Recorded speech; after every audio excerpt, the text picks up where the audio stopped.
Hello, Globebusters. Yes, of course they're serious. You do?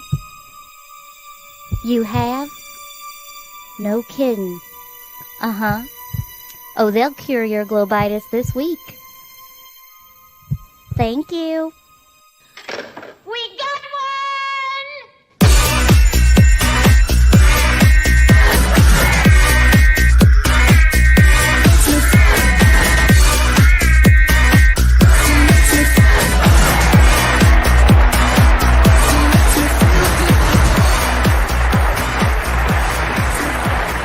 Ladies and gentlemen, it's the Globebusters.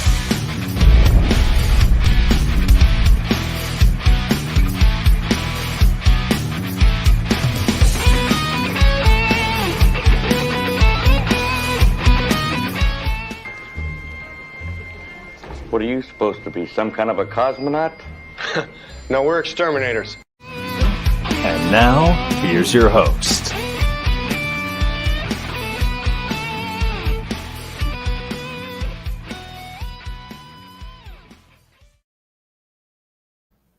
And welcome everybody to Globebusters, inside the Flatten the Curve documentary.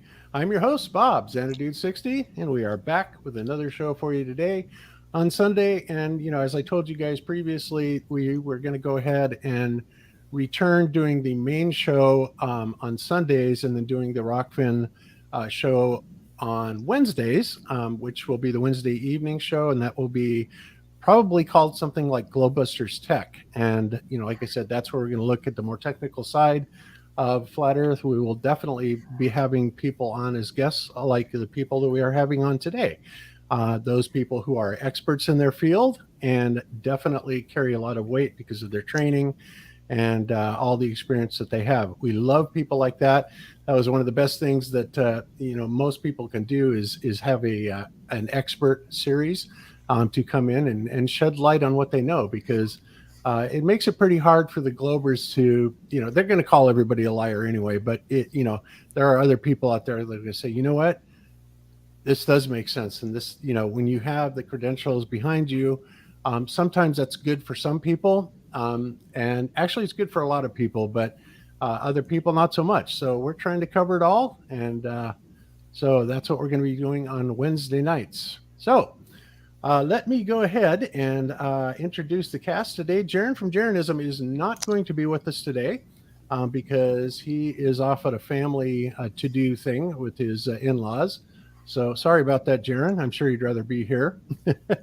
And let's see, Austin is off getting married. Actually, he got married yesterday. So he's now had joined the bonds of matrimony, which is awesome. So he and Kai are kind of on their honeymoon or starting it or whatever.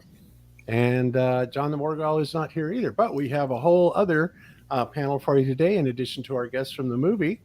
And first up, we have, well, let's take Eru Landucci. Hey, Eru, what's up?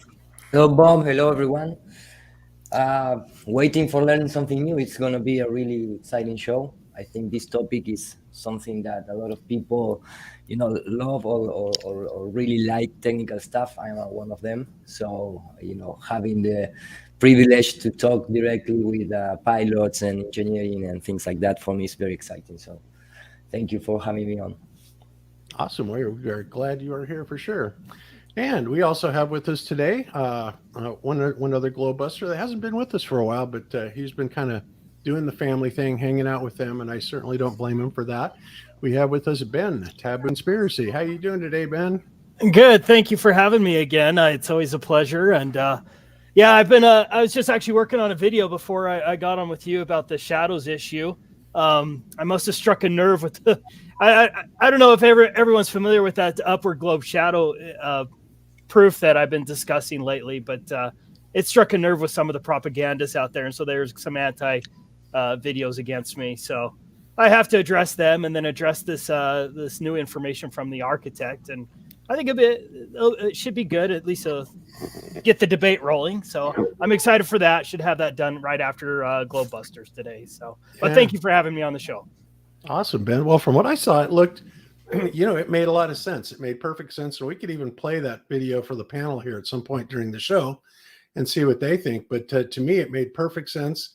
And this was something that Jaron brought up, I don't know, years ago, literally, about how the sun should strike, like houses, and why doesn't it shine in and hit the upstairs ceilings and stuff like that.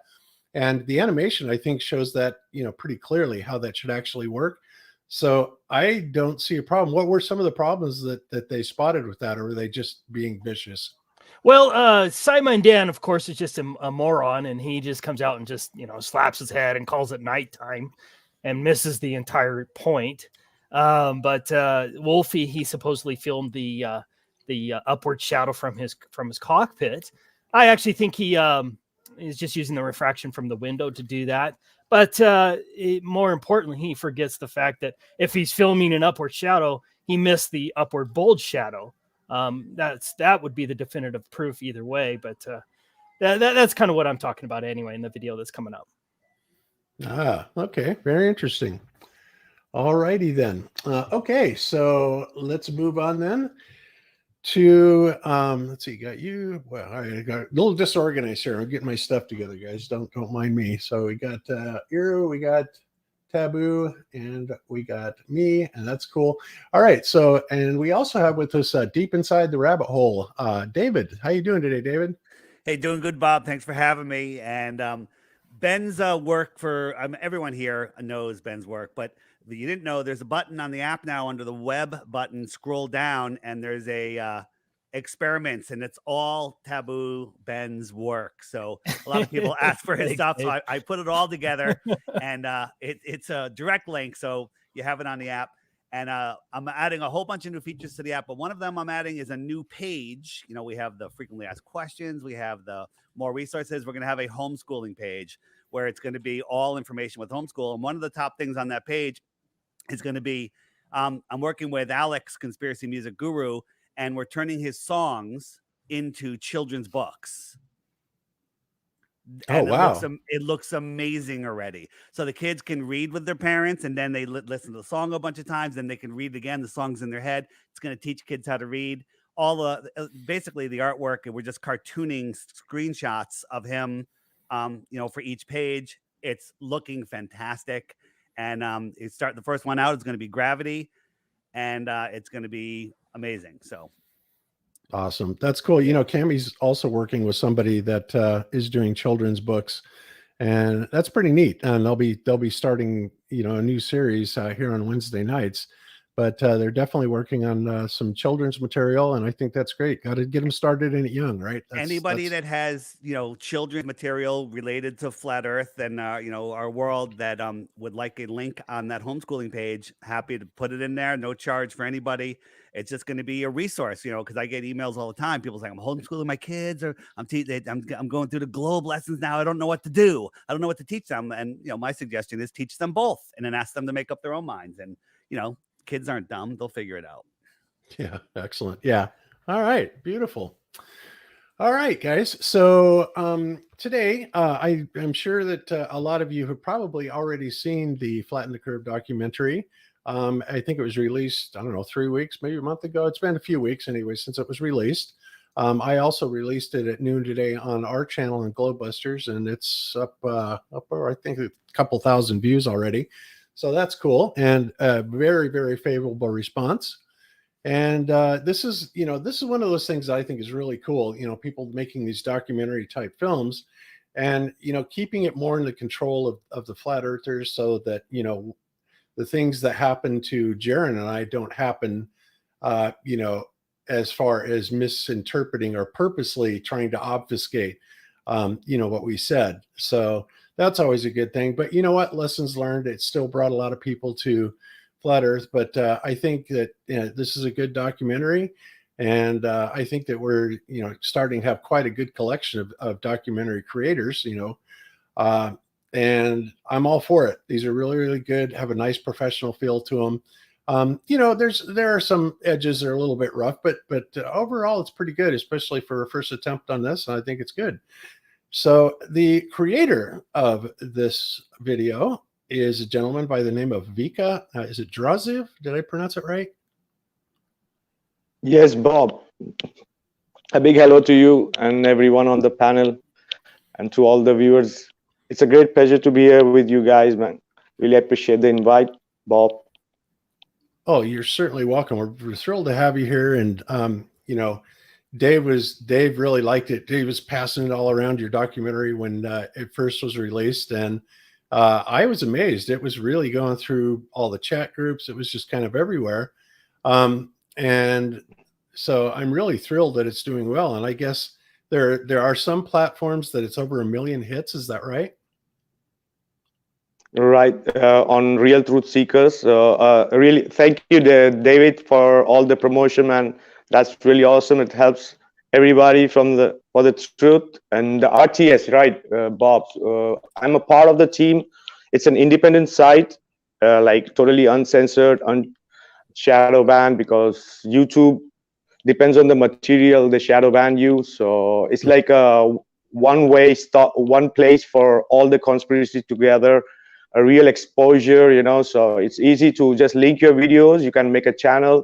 I would encourage all creators, even David, even Brother Iru and Taboo Conspiracy, and you yourself, and as a Globebuster team. So you just have to make a channel and link your YouTube video. That's it. So it just reaches every possible platform that YouTube and Facebook try to normally shadow ban, because they're very picky about many things. So they don't even want to pay.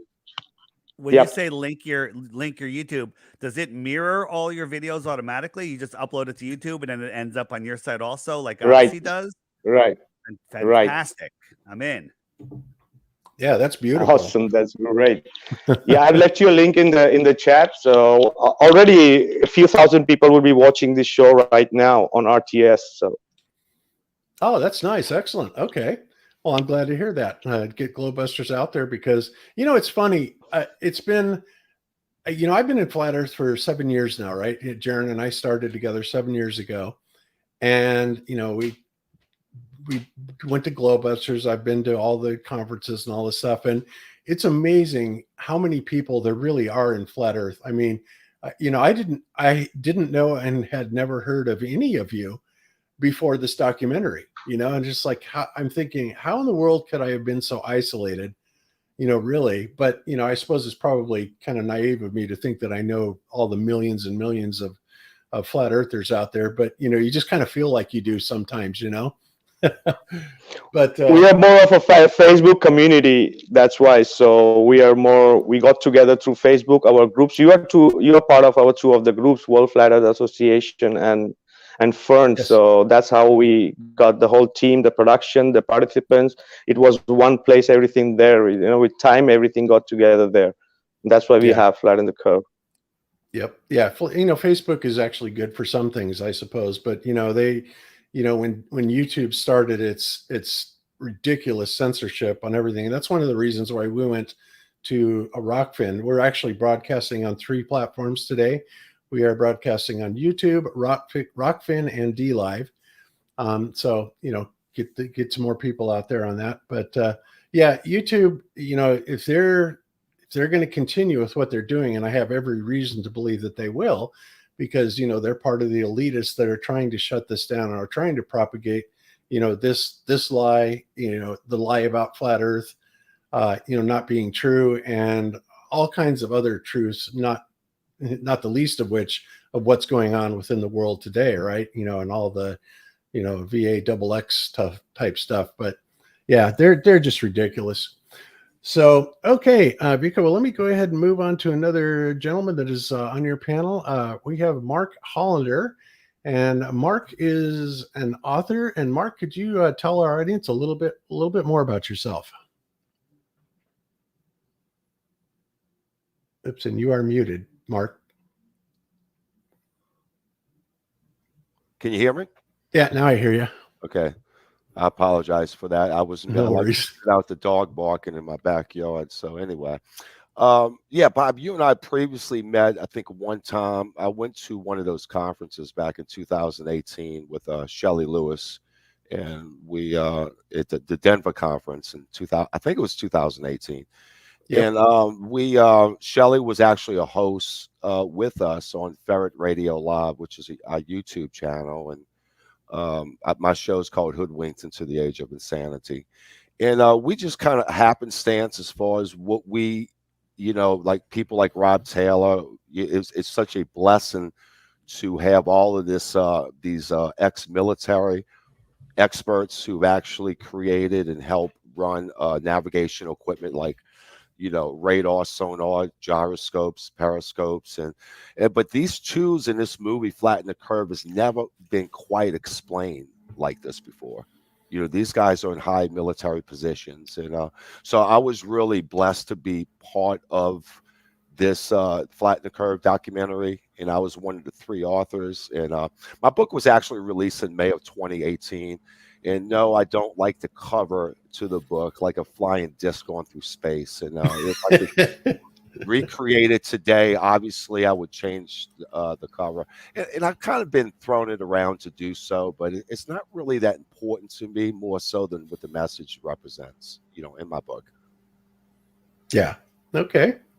Well, that's excellent. Go ahead, Ben. The book is findable on the app under the books page. Just click the button, and it's the 5th one down. I do appreciate that. Thank you, sir. Beautiful. See, it's good to have David in here. He puts everything to that app, and that app is amazing. It really is. He just keeps making it better and better and better.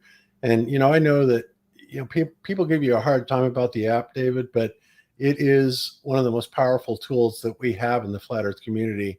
And that is indisputable, especially for getting out the word in the way that we want it to be distributed, and not the way. I'm shocked at all the people that say that the app is what woke them up. The app is waking up their friends. I mean, I can't believe that I made it. And you know what? And I have to surrender to the Lord above, because I got the information and I just put it out there. This app is above what I actually could do. And I'm going to say, the creator gave me the ability to put this out there. It's getting better and better, and it hurts nobody. It's $3. Okay. It's $3. So even if you hate it, it's only $3. Amen, right, brother. I'm sure we probably all have it. So you're preaching to the choir here. All right. So let's move on to our last panelist who is with us. And that is Rob Taylor. And Rob, I know a little bit about you because you and I have probably the most in common. I don't remember what kind of engineer you said you were, but I'm an electrical engineer. I am also a pilot. And I worked with radar in the Air Force. I actually did the installation and repair of it, and have all kinds of amazing stories to tell about stuff like that. I have my radar endorsement on my first class commercial radio telephone, and just kind of been in electronics and communications primarily my whole life. I also worked in satellite and microwave, believe it or not. And that's one of the things that, it was both difficult to let go of the idea of satellites and easy to come up with another way that they could work. So it kind of helped me in 2 different ways. So Rob, tell us a little bit about yourself. I know you're a West Point graduate. My goodness, that is some fabulous credentials. You and Shelley Lewis, right? Are both West Point graduates, yes? That is correct. Shelley has the unique history that she was allowed to graduate, so she finished her degree, but she did not move into the Army as an officer. So that's her story. I did, following West Point, which is a 4-year degree, I did the full 18 years. So now I'm fully retired, everything X, Y, and Z. So to answer the question, what was my degree at the academy? There's a degree they call engineering management, and really what it is, it's engineering business management, but it requires the full course of the basic engineering. So I studied the basic physics, the electronic physics side, which is 101 and then 102. Then I studied the engineering physics course, which is the forces and tensions course. Went through that course. And my minor there was electric engineering. So I did the 5-course minor on the electric engineering. And you're gonna love this. I was on the team that built a railgun.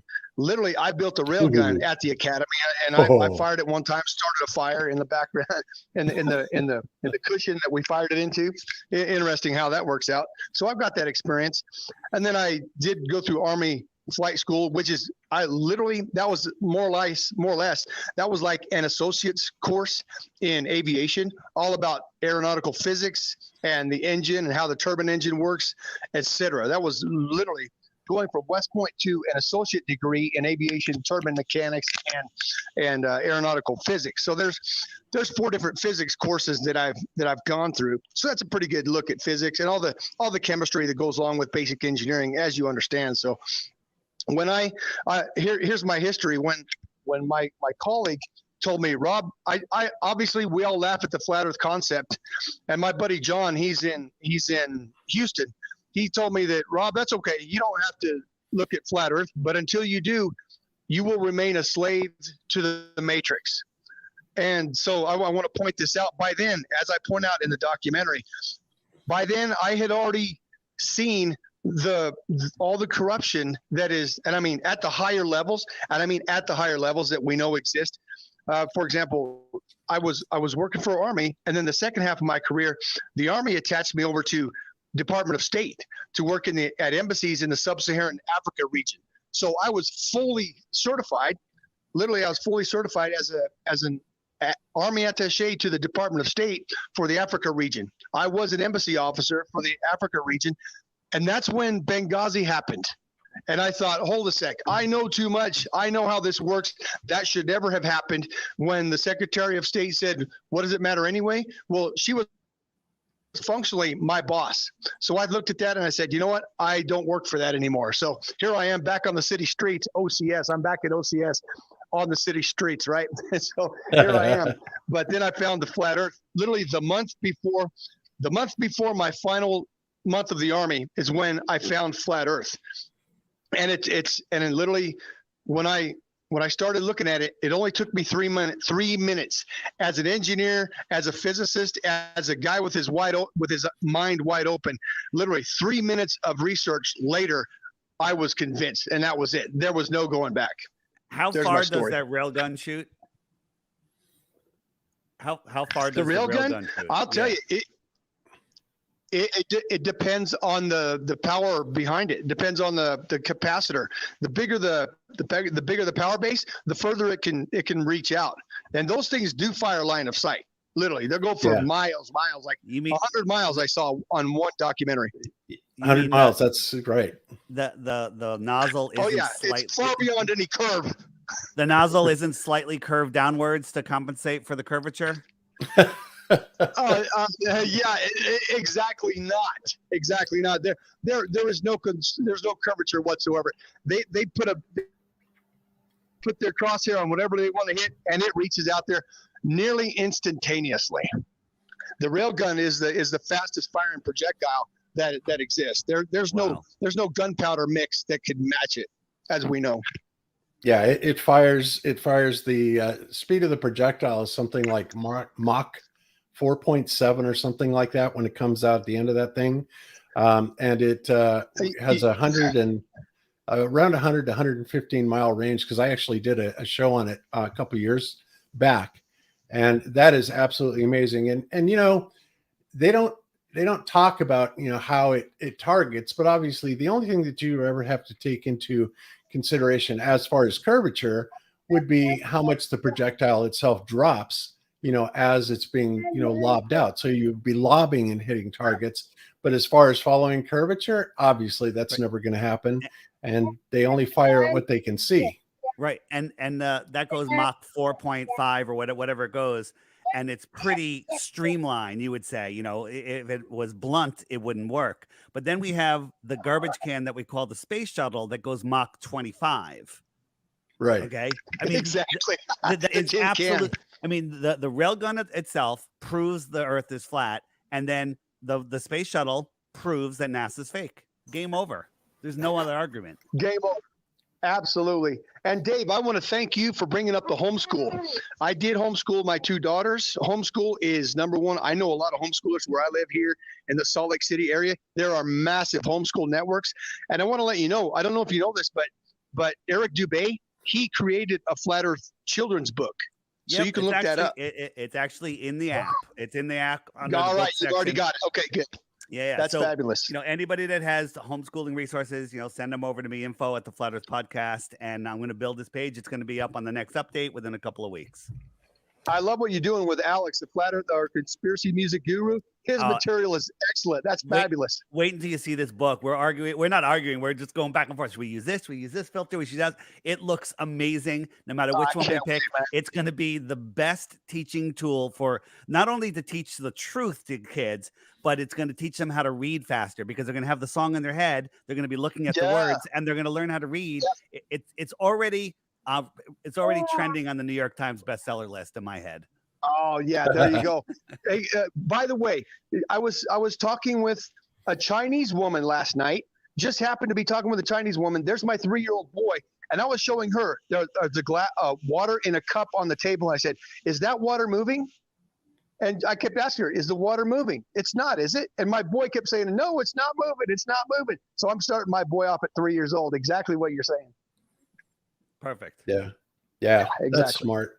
You have to get to them before the school system does, because it obviously the way they do it is so incredibly subtle. Well, it's pretty blatant, when they first start you out, but after that it's just subtlety after subtlety that they build on, because otherwise, how in the world else would you possibly be able to get people to react literally almost with violence when they hear the topic of flat Earth come up, right? Exactly. Violence. Yes. The programming is so deep. But what I tell people is teach them both. To say, well, this is what I believe, and you show them, whatever, Flat Earth Man, whatever you want to do, and goes, and this is what they teach in the schools, and you show them exactly what they teach in school. And then you say, what do you think? And I think a 3-year-old could go, that's retarded.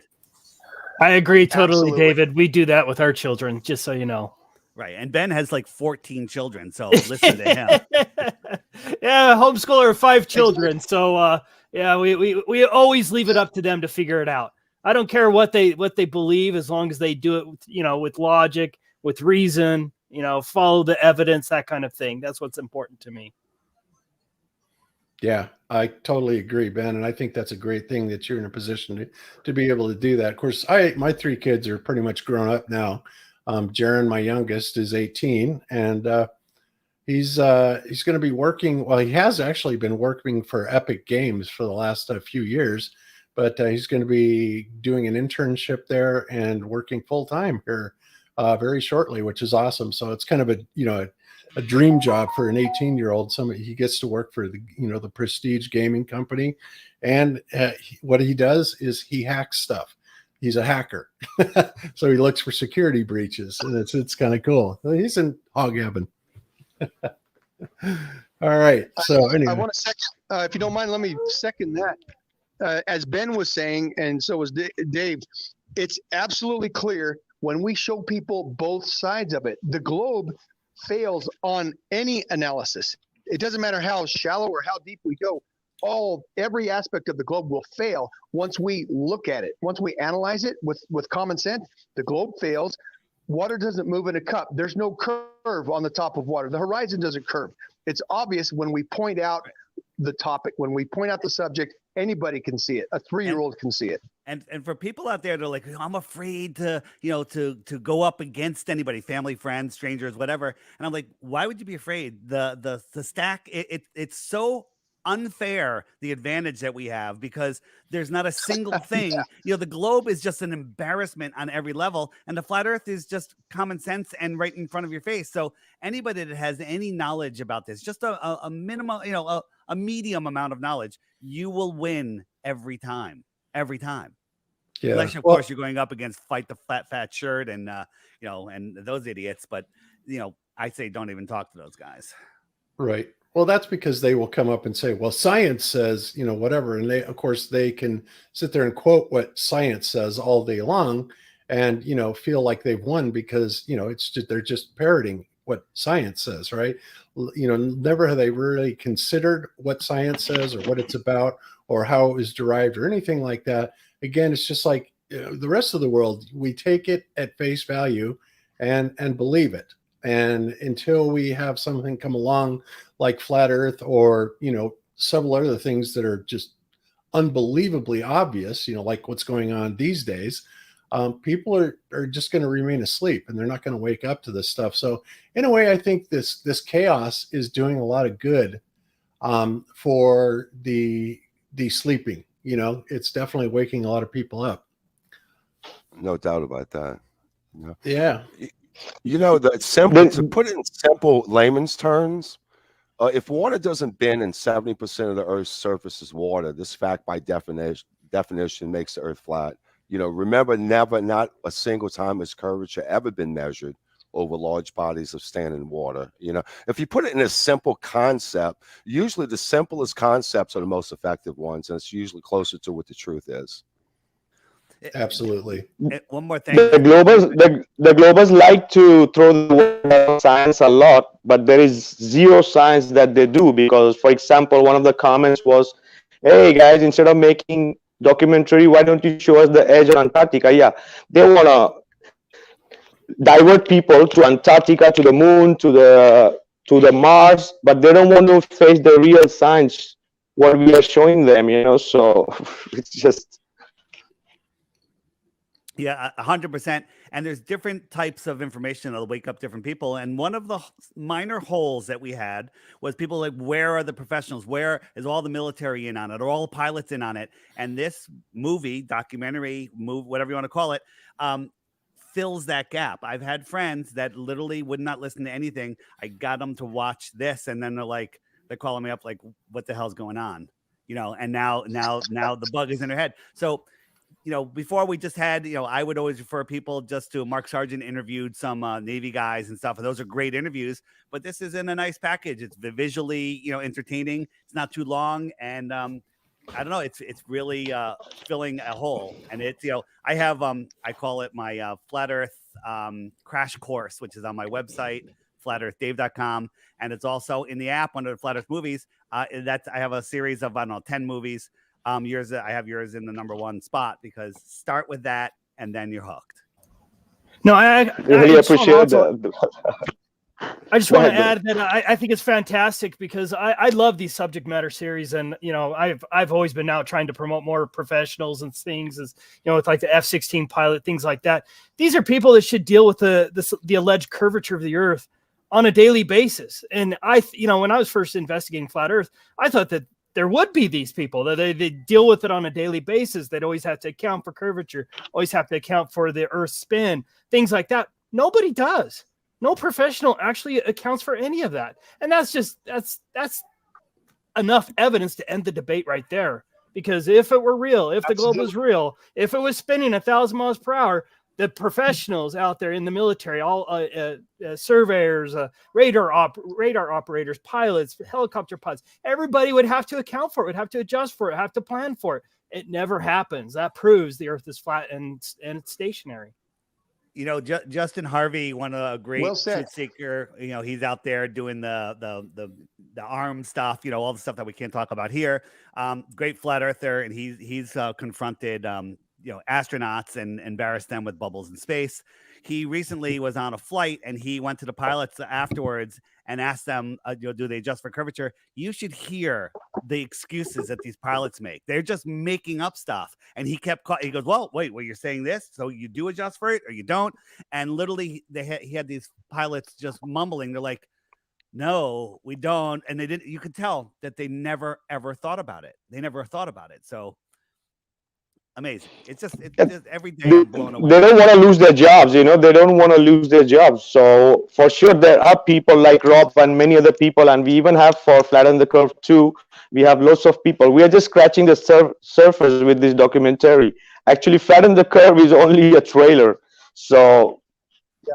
Fantastic. So there's going to be many more. Go ahead, Rob. We got many more. We've got many more, at least 4 different directions. This is a wagon wheel. We can make sequels in at least 5 different directions in depth, by the way. So we got this all planned out, working on it. Back to the pilots that will mumble. Let me tell you this. A pilot doesn't necessarily have any it doesn't have any engineering understanding. They have technical understanding, but it is limited. So when a pilot starts mumbling, it's because he's trying to sound technical, he or she, but they literally don't have the basis of understanding. Many of us in the flat earth community, we know more than the pilot does. All the pilot knows is how to operate his aircraft and keep it in the air. Literally, that their technical specialty ends there, unless they have other background knowledge. So we, on our side, because we study the flat earth community, member of the flat earth community, we literally know more about the subject than the pilot does. So they'll start mumbling, making up bullshit because they don't understand it, because they don't have the basis of knowledge. And when it comes back to science, when people say, well, what does the science say? I throw back to them, I say, well, 2 + 2 is science. Literally, 2 + 2 is science. And we confirm 2 + 2 = 4. 1, 2, 3, 4. There you go. That's hypothesis, experiment, observation, conclusion. That is the scientific method, which flat earth follows. As long as we follow as long as we follow the scientific method of observation, conclusion, then that is science. That is science. All we have to do is show people that what is the science. We don't have to trust people. We can do science ourselves. That's where the real observation happens. Yeah. I go ahead, Dave. No, just real quick, Vic, next time you talk, just back off your mic a little bit. You're super hot and everyone in the audience is freaking out. So just back off a little bit, super loud. Oh, Vikka is? Yeah. Yeah, I thought so too. Okay, well, that's good. Now we know that. All right. So yeah, you're right, Rob, about that. Is most pilots do not have much of a technical understanding at all. I think the most technical thing we learned in flight school, when I was in flight school, was the Bernoulli effect, Bernoulli principle. And even since then, I still have questions about it. And the Bernoulli principle is lift, right? Right. Yeah. But think about this for a second, right? Because this just occurred to me one day, and I'm like, well, wait a minute. You know how they tell you that the way that a wing creates lift is when you have like a semi-symmetrical wing, you have the camber going over the top is a little bit longer than the cord going straight through, right? So the air is accelerated faster over the top than it goes, on the bottom. Therefore, it creates a low pressure zone for the wing. And yeah, that's all cool and fine and dandy. But then I thought, well, what about a fully symmetrical wing?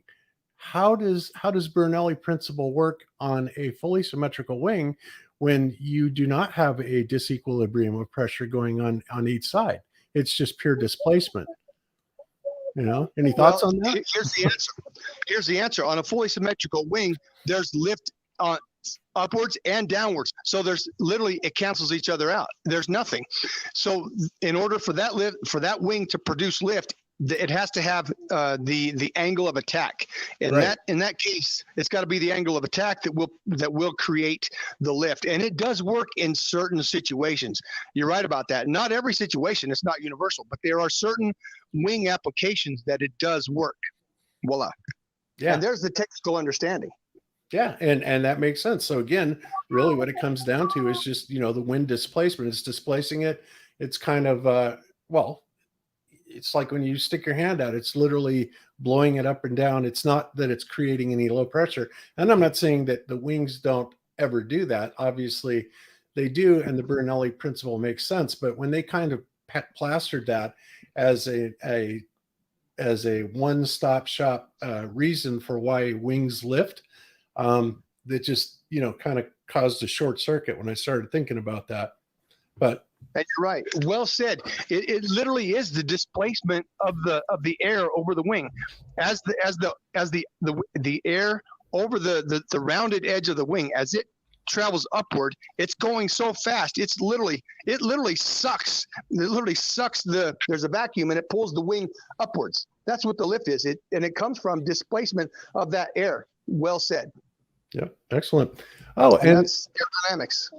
correct me if I'm wrong, but are you the one in the movie that said something about, I'm sorry, guys, but the conspiracy theory about planes not using jet fuel is not true, et cetera? Was that you? That was Brett Freeman, but I Okay. would second it right behind it. There's no exhaust that comes out of a jet engine. There's no exhaust without combustion. Absolutely, planes fly on compressed air. But what generates the compressed air? Compressed air is the exhaust of the combustible fuel. As it burns, it expands, and that creates the exhaust. It's a complete clown myth that airplanes fly on compressed air without combustion. There's got to be combustion. Right. And I agree with that totally. But here's the thing, in the research that I've done, Victor, oh God, what's Victor's name? The guy that did all the water dynamics and spin dynamics and stuff like that. Victor Schauberger. Yeah. Schauberger, right? Schauberg or whatever. Okay. So I was doing some research, and basically from what I'm gleaning from this, it's not that obviously they're not burning fuel. They are burning fuel, but they don't burn it to the level that they need to. And the reason for that is because essentially they're creating a resonance, very similar to what the bumblebees do, right? And they create this resonance kind of chamber around the bee and around the wing, and that allows there to be a lot more lift, by some other force that we are generally not taught about, right? But and you don't see that on high performance planes because they're always, this was designed as a method for cruising, like airliners and stuff like that. But when you're accelerating, you're absolutely using a lot more fuel. But I think that there is at least partial something true to that, Let me just chime in. I can speak on this.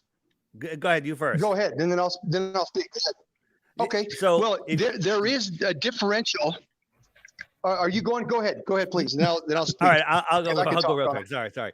So if you look at I think it's the Airbus 380, the giant plane, the amount of fuel that they say should go in there, that it's impossible. The wings would sag. There's no possible way to put that amount of fuel in there. Now, I'm not saying it's not running on some sort of fuel, but the other problem is the hose that they're blowing the fuel into the plane. I've seen them fill giant swimming pools, and it takes days and days and days, and there's no way they can pump the fuel through that hose in the amount of time that they do. It would blow a hole right through the wing. So they're lying about at least how much fuel you can go there. Now, there are plenty of airplanes, jets, that do run only on fuel. Small planes, older planes. The newer ones, I have a question.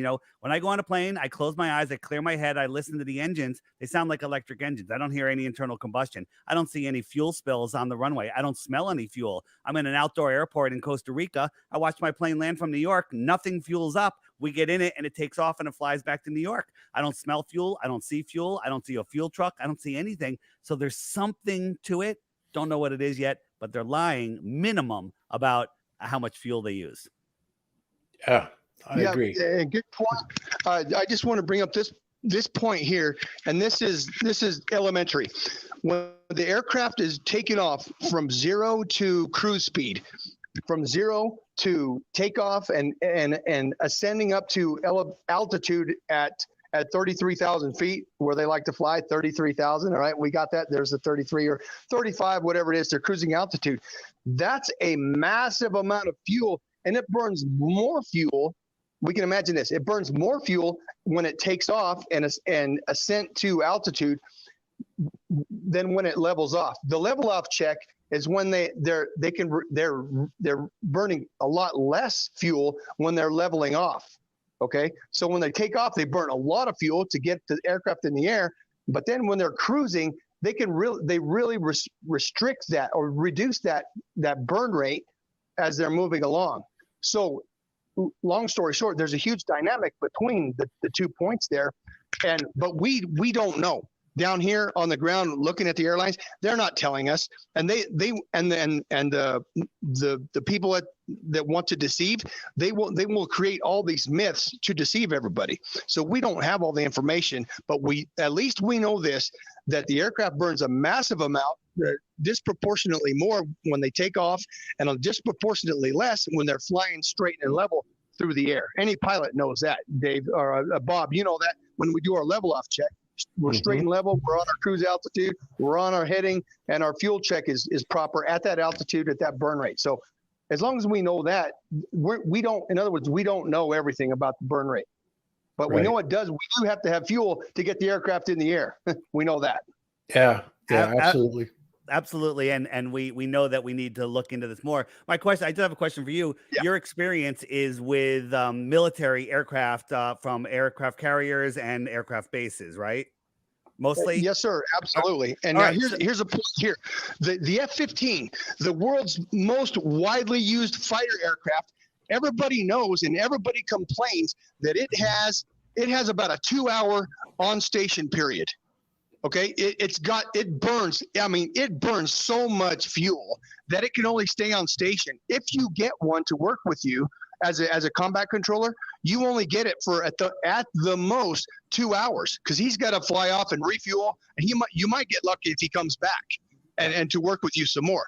So the reality of it is, if aircraft don't burn fuel, why can't the F-15 and the combat aircraft stay in the air for days at a time? Let me answer that, because we don't want to make this the jet fuel show. So my answer to that is the F-22s or the F-16s or whatever you talk about, absolutely, they 100% use fuel. We're not talking about them. We're talking about the Airbus 380. We're talking about some commercial airlines that clearly do not use the amount of fuel that they do. So this is something that, you know, maybe when you look into it further, your opinion will sway. But, you know, I encourage anybody, the next time they're on a giant airplane, close their eyes and listen to the engines. It's an electric engine that's starting up. It's not a combustion engine. And think about how similar it sounds to a bee. And remember, we were all told that, well, bees, you know, according to the laws of physics, they shouldn't be able to fly, but they do anyway, which would, you know, prompt you to say, well, then your physics must be wrong. Right. But it's not that the physics is wrong, but it's incomplete. I'm with you about there. I just want to just throw out there, comparing the military planes that you're talking about to what we're talking about, two separate things. You got to not compare them, because they're two separate things. And yes, older private jets absolutely use fuel. They absolutely do. So just something to digest. Yep. Cool. on the bee, when it comes to the Bumblebee, Bob, I would recommend. Have you taken a look at the Bumblebee's wing stroke in slow motion? Yes. Oh, you have. So you know that that thing's going back and forth like your leg when you're treading water. Yes. Analyzing that Bumblebee, his wings are moving so fast. He's literally treading the air like our body treads water in a pool. That's what he's doing. He's treading water. He's treading the air like we tread the water. There you go. That's really what's happening. The thing that's crazy about bees, though, is like they do fly weird, you know, by watching them. But if you watch them, they can get up to 30, 40 miles an hour flying right through a windstorm, and the windstorm doesn't even seem to affect them.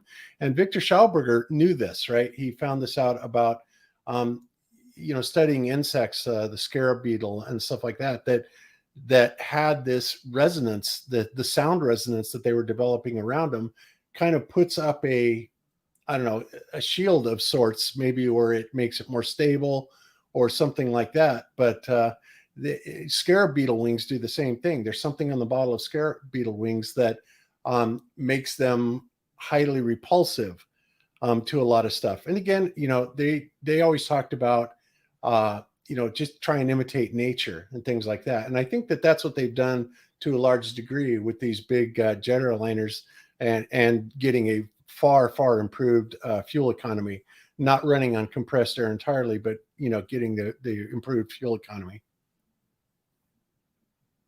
So, all right. Okay. So let's move over to Mark really quick. Mark, I wanted to ask you, you obviously are writing books about this, and you have what do you have in the works? Are you going to be writing more books, and what got you into flat Earth in the first place? Thank you once again, guys, for inviting me on your panel show. But actually, I came about. I was a big NASA fanboy. You know, I used to study in the alien races, the purported alien races, and I was writing a book actually about UFOs and 63 different alien races. At the time, I didn't realize they were just fallen angels, you know, demons that fell from God's grace, you know. And so I spent 2 years on that project, and my bubble, you know, I didn't come out in 3 weeks or 3 days like, you know, people like Rob Taylor has. It took me probably 6 months. You know, I was doubting myself. I was questioning the narrative. I'm saying, how can they lie? But my coming out party was the Nephilim giants. You know, why the Smithsonian Institute was actually hiding biblical truths that in come to find out that they were hiding it just to disprove the Bible. And that's where the disconnection with truth actually is. You know, you know, we're not allowing that spiritual manifestation to enhance the message that needs to be spread all over the world. If you dishing your spiritual connection to truth, then you're only gonna you're relying on the flesh, you're relying on yourself, and it's not gonna get the job done, you know. And by the way, guys, think about this for a second. God has a tendency of picking up a nobody to become a somebody in front of everybody without asking anybody. So remember that. That's a strong message. Well said. And that's just the way I'm going to live my life. The biggest truth of all isn't flat earth. It's the truth of the word of God in Jesus Christ. And if people don't see that until it waits to bite them in the behind, so be it. And that's all I need to say. But thank you again. And as far as writing other books, I have delved into the idea, into actually a drama. You know, nothing, not as a truth book, just to test the waters of how effective I can be as an author, you know, for the future. But I haven't specifically mandated a time or you know how long it's going to take for me to complete a novel. But I do have made up characters like Huckleberry Finn and Tom Sawyer type characters. You know, so but that's at this point, I think I'm going to focus on Flatten the Curve, the project. I think our message it's very crystal clear, but it's not finished. And I think we're going to have some sequels, and we're really going to, hopefully we can get something done, whereas it's going to impact the world, such as Flatten the Curve has. And that's going to be our biggest challenge. Yeah, absolutely. People in the chat are asking, when do you think your next version will be out? And by people in the chat, I mean me. Next year, David. Around. I hope I'm not too loud now. So around next year this time, because the same thing. We need time to really look into the material, what we get, and we have so much material even from the first part that we didn't put everything, because as we say, we don't want to make it so long and bore people or entertain. You know, we want to get the right stuff that needs to be shown, but we still have a lot of stuff. So we're going to be working on the next one. We're going to be working on different aspects, like you all know, in aviation or in Navy, everything could be sort of like deeper, could be dug deeper and found more. It's so much stuff. It's just as I said, we're just scratching the surface. So we have more different professionals coming ahead because of the documentary. Same as the people are waking up by seeing the documentary, there are professionals that are coming forward with more, like, you know, after seeing these legends, everyone in the movie, they are ready for the rest of them to come ahead. So we have more different variations other than the part one. So that's going to be great. So we're going to have more details to share the globe more, you know. So it's awesome. Yeah. Great. Yeah, you know, as a suggestion, Vikka, you know, when you're picking your experts, I would like to find somebody, and then these guys are hard to find, but I would like to find somebody who is a vacuum expert, right? And the reason Oh, for we already that, have it. We do you got do it. really? Oh, that's Yes, sir. awesome.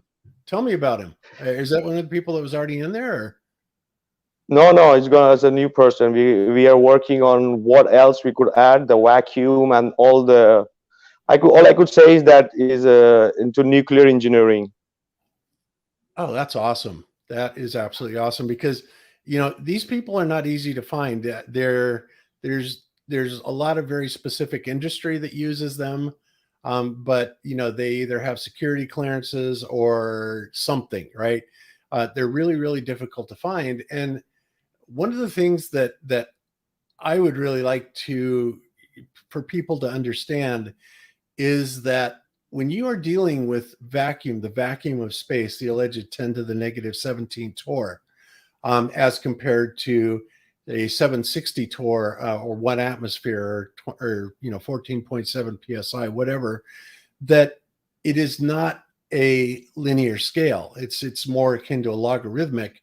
And a lot of people will say, oh, it's no big deal because you can go from 14.7 psi to 0 just as easily as you can go from 29.4 to 14.7 or down to whatever. And we know that's not true because there is a huge amount of energy that is being pinned back when you create those type of vacuum chambers, right?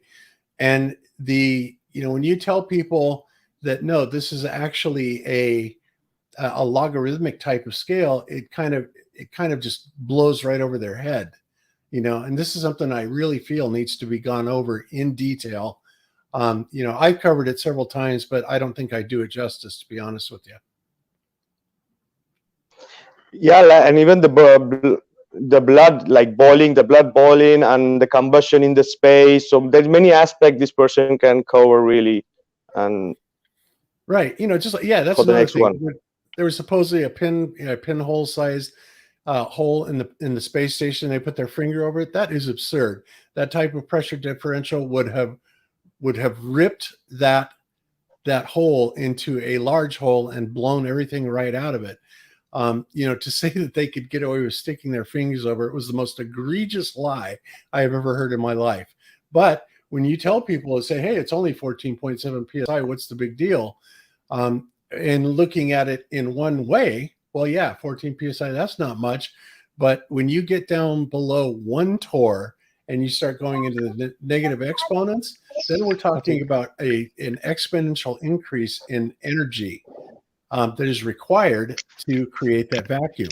And people really don't get that, because if they did, they would know two things. They would know, A, that there's no way in hell that you can propel anything in space, and that you could never have an environment like cheesy piece of whatever it is, like the lunar lander with its tinfoil and 3 or 4 sheets of aluminum foil, that could ever hold out the vacuum of space.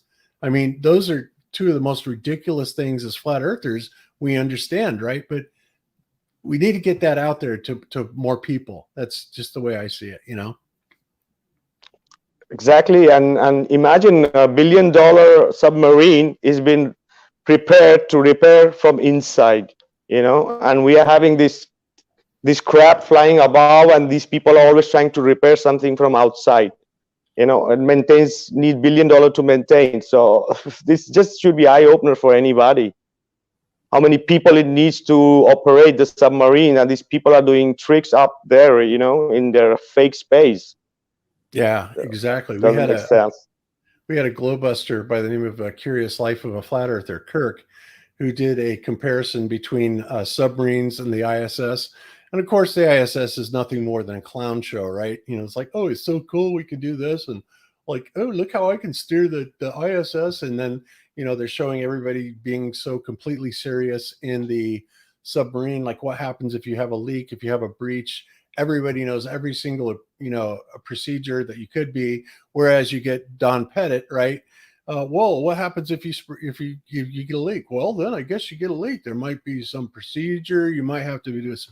It's like, you got to be kidding me, right?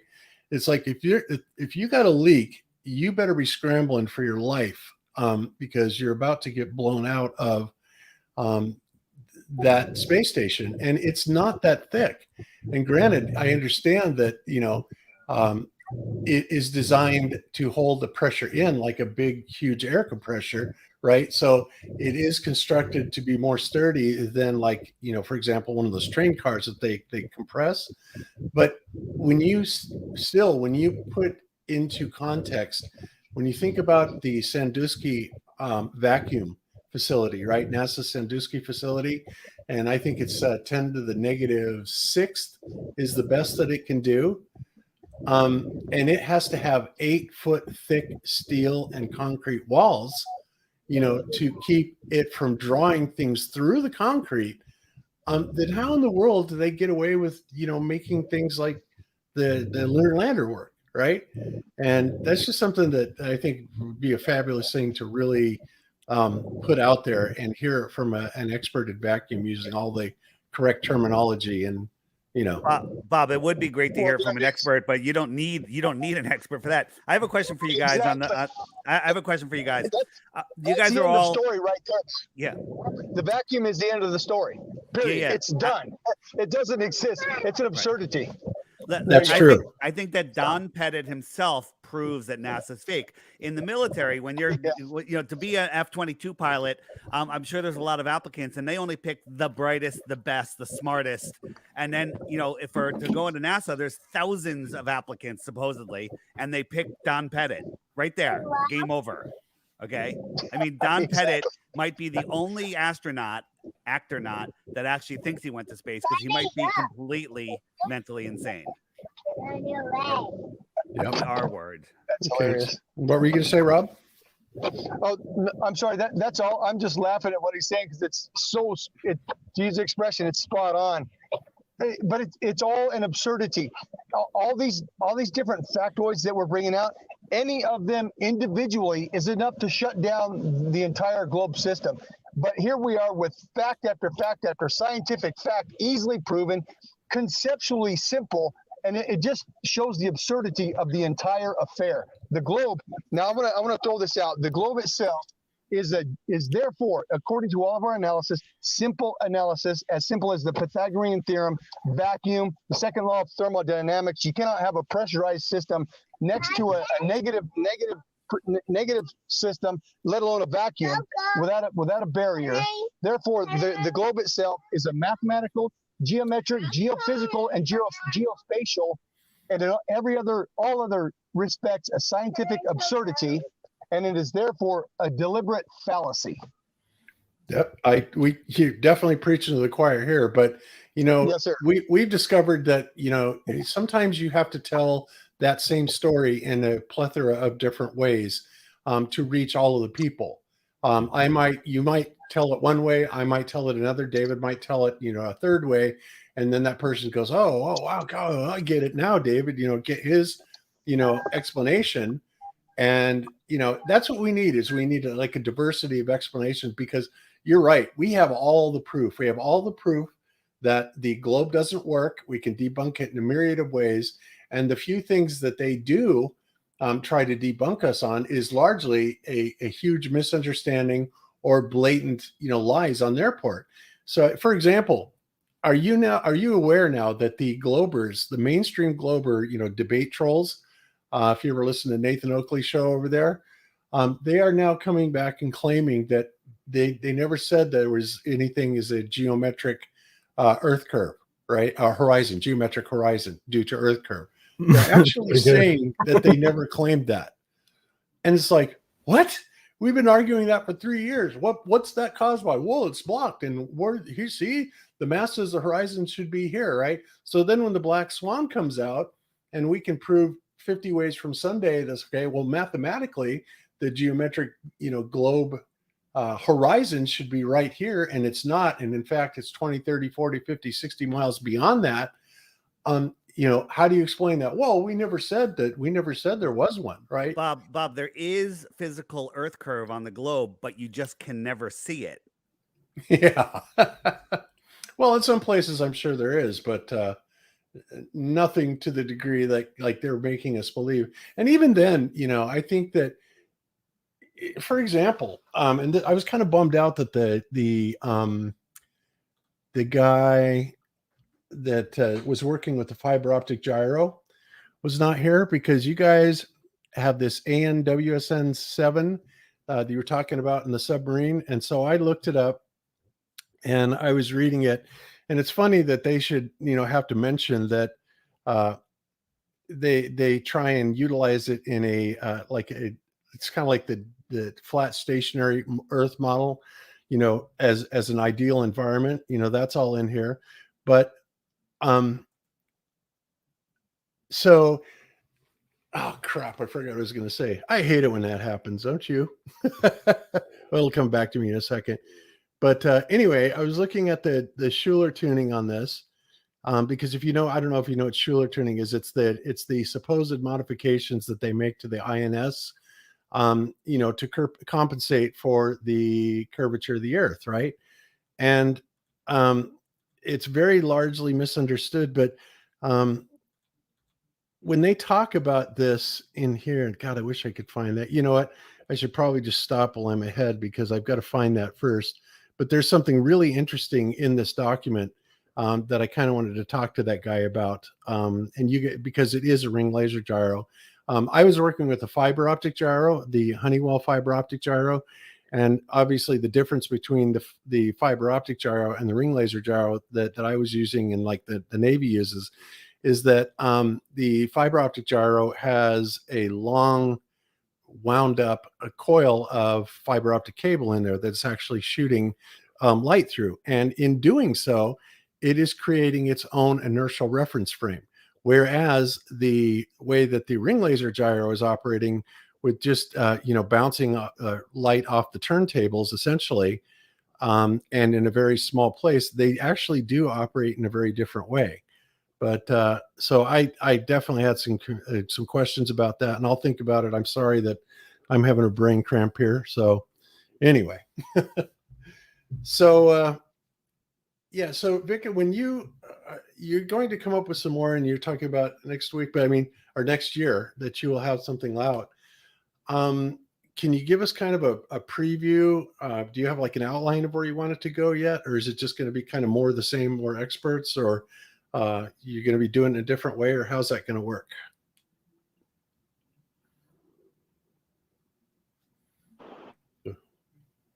Oops, sorry guys, it's so bad. I'm here. It's so bad weather here. I don't know if you guys can hear in the background the rain, so I didn't hear really the question well, but I think I understand a bit. It's going to be dynamic. We're going to change in a way. We cannot make the same thing, even if you want to create something similar. So in art, sometimes it's not possible to do the same thing. So we're gonna be covering different topics, but the main theme is to dismantle the globe. So that's the main theme of the FTC2. So what we could do is we could go more deeper in different points where we could, because for example in aviation we have VORs that we have not covered, communications that we didn't cover. For example, in the Navy part, we didn't cover the ECDIS, the electronic chart system, display system. So there are so many stuff we can still go into, and something like that. Yeah. We actually had a sonar expert on our Globebusters expert series that came on, and it's amazing that sonar seems to be oblivious to curvature as well.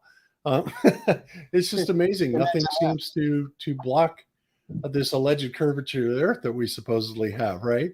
And the ballers, I don't even understand, but their excuse is it's always refraction, always refraction, always refraction, and that is so easily debunked.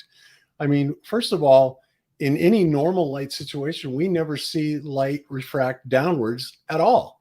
At least I never have. I mean, I'm sure there may be a rare occasion where that actually happens, but we've seen it happen with our lasers during our laser experiments, especially over water. Well, where the beam will actually jump up, it'll hit a thicker patch of air, and it will actually jump up.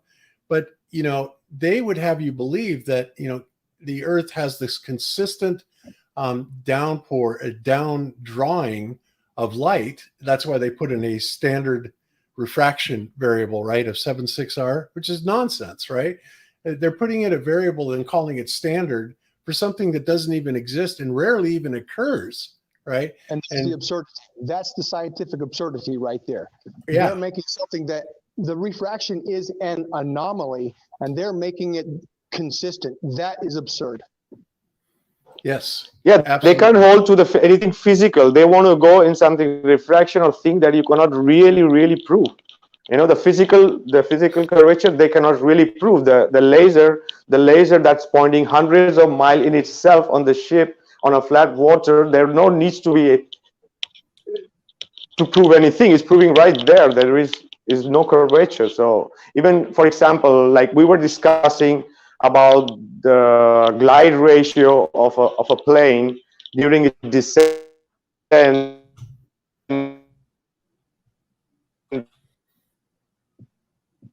Oops, you're breaking up, Vikka. I think that storm's getting to you. Are you there still? His upload rate is rather slow too, unfortunately, where he's at. Ah, bummer. Yep. Okay, well, I think the storm may have taken him out. He's still in with us. So keep trying, Vikka, and we'll let you know when we hear you. So panel, do you guys have any questions that you would like to go over with either Mark or Vikka or Rob?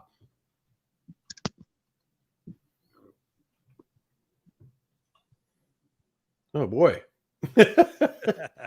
I'm feeling all alone all of a sudden here. And Bob, this is Rob Taylor, Rob Flat Playing Earth. I'd like to go into a little more depth on our sequels, Flatten the Curve 2, 3, and 4. We've already talked about this. There's many areas. There's at least 5 different areas we could go into. Every one of our specialties that we discussed in the documentary, for example, aviation would be one. Everything regarding aviation. Vikka talks about it. The VORs, the communication, the physics, literally the physics behind the ADIs, the attitude indicator, the gyro, and the fact that the hovering helicopter proves there is no Coriolis. The fact that when an airplane lands, the airport is absolutely stationary. The airplane doesn't have to turn to the heading of the rotating Earth and catch the Earth as it spins away, as it rotates away. Okay, and then Bob, you got to know this: time distance heading. One concept: time distance heading proves there is no movement to the Earth. There is no Coriolis. There any number of these factors. That's several documentaries just now, and those few topics that I mentioned right there. Then we could go into ship navigation, and then the entire suite of ship physics and details regarding ship navigation. And then we've got radar and sonar. There's a third topic. And then all the studies that the book guys have put up, we could talk about that. And then the even bigger topic is basic chemistry and basic physics. And that's an unlimited number of sequels right there. When we talk about the gas pressure, you can't, the second law of thermodynamics, that we know we cannot have a pressurized system next to a low pressure system or a vacuum, especially a vacuum, without a barrier. Well, where's the barrier around the Earth that protects the Earth from the infinite vacuum of space? And when we say infinite, that's not 100 pounds. Think the 14 psi pressure of the Earth versus the 14 billion negative psi of space, theoretically sucking all that air pressure away from the Earth. It's absurd. It is a scientific absurdity. We can make any number of sequels, videos that talk about these simple observations. In other words, our retinue in front of us is wide open. It's wherever we want to go from now. Yeah, absolutely. And while we're on this, I want to ask you guys something, because this is a battle that I have taken on largely. And, there's one thing that the flat earthers have been saying that really does kind of annoy me. And, we have had so many debates about it. It took me forever to finally get Jaron convinced of it. But, the flat earthers are saying, well, there's really no such thing as gravity.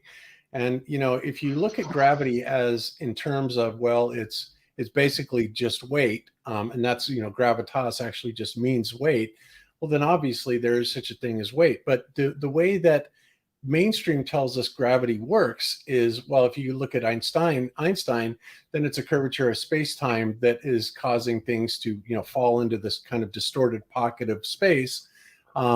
And if you look at the Newtonian version of it, then it's supposedly mass attracting mass. Now, I don't believe for 1 second that mass attracts mass unless it's a magnet or something like that, even though there is scientific basis for that kind of assumption. But really, the thing that bothers me the most is that there's kind of a theory going on out there where they say that the only thing that is necessary is relative density, right?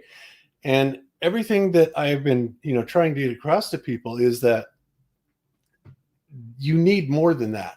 There has to be more than just relative density. You have to have this downward accelerative force, whatever is causing it, right? Something is causing a preferred direction of down, right? Why down? And not only why down, but why does it accelerate in the down direction, et cetera, et cetera, et cetera.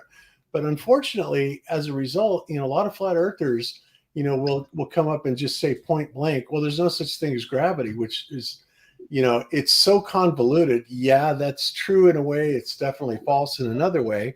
And then there's a whole nother way of looking at gravity, which I don't know if you have heard my thoughts on that or my presentations on that. But, where are you at on that? What do you think about the whole gravity issue? I can answer that, Bob. Okay. This is Rob again, and my credential, physics. I went through all this. I can tell you this, that I can remember my lieutenant colonel chemistry instructor. This is second semester plebe year, freshman year at West Point. Plebe means slave, right? So I was a slave at West Point for two full semesters, right? So I can remember my instructor trying to explain the Lorentz Fitzgerald contraction, describing the Michelson Morley experiment. He couldn't do it. He couldn't do it because I'm sure he's probably at least master's degree chemist and everything else. He couldn't do it because he didn't have a full grasp of it. We out here, we can talk about it, but it's absurd. It's an absurdity because what about conservation of mass? The Lorentz Fitzgerald contraction theorem, it posits that something loses mass while it's moving forward. But what about conservation of mass? So they contradict their own established standards of observable science. Now, Bob, I've thought about this. If we could redefine gravity, most people will say what you said, Bob. There's something pulling things down, or is there? I would submit this, Bob, as a proposal. Heavier items fall, lighter items rise. That is the law. And it falls as if it's falling downward without bound. That's where the acceleration comes from. There's an empty pit for everything unless there's something beneath it supporting it. And what we have motionless underneath us is the earth. The earth stops things from falling. If there was no solid base below anything, it would continue to fall. But the earth is below everything, stops it. But the question is why? Lighter items rise. But that's the law. We can go no further than that. That's what I'm submitting here. The question is why? Why does it fall earthward? That's the question. Why is it earthward that is the preferred direction? I would also say that gravity isn't pulling anything as much as it is pushing. There is no force pulling down. We can observe nothing. We can measure nothing, right? We know that objects fall, but the open question is why. You're right about that. Why? Right. But we know I think we have an answer for that. Okay, go ahead. I definitely, we'll go over it privately because I don't want to bore the panel to death with this. I'm done. We don't need to go into a big discussion, right? And it took a long time to get, everybody on board, and a lot of people do. And a lot of people still say, nope, gravity doesn't exist, all you need. And, I respect that opinion, but I am very, very, very positive when I say that I can explain it to you in such a way where you will understand that it is an absolute necessity for that downward accelerative force, whatever causes it. And I even think I know what causes it as well. And we've been able to replicate it experimentally. But again, this is something that the mainstream has gone in a direction where they tried to discredit any thoughts toward that. They don't want anybody to understand the true electric nature of the Earth, right? And this gravitational thing, much like the ether, is real, but it's a different modality of the ether. And I can explain all that, and I'd love to do that with you. And obviously, I'm thinking that you would be a great person also to have on with some of these technical talks on Globebusters, if you'd be up for that. Glad to do it. Absolutely. Yes, sir.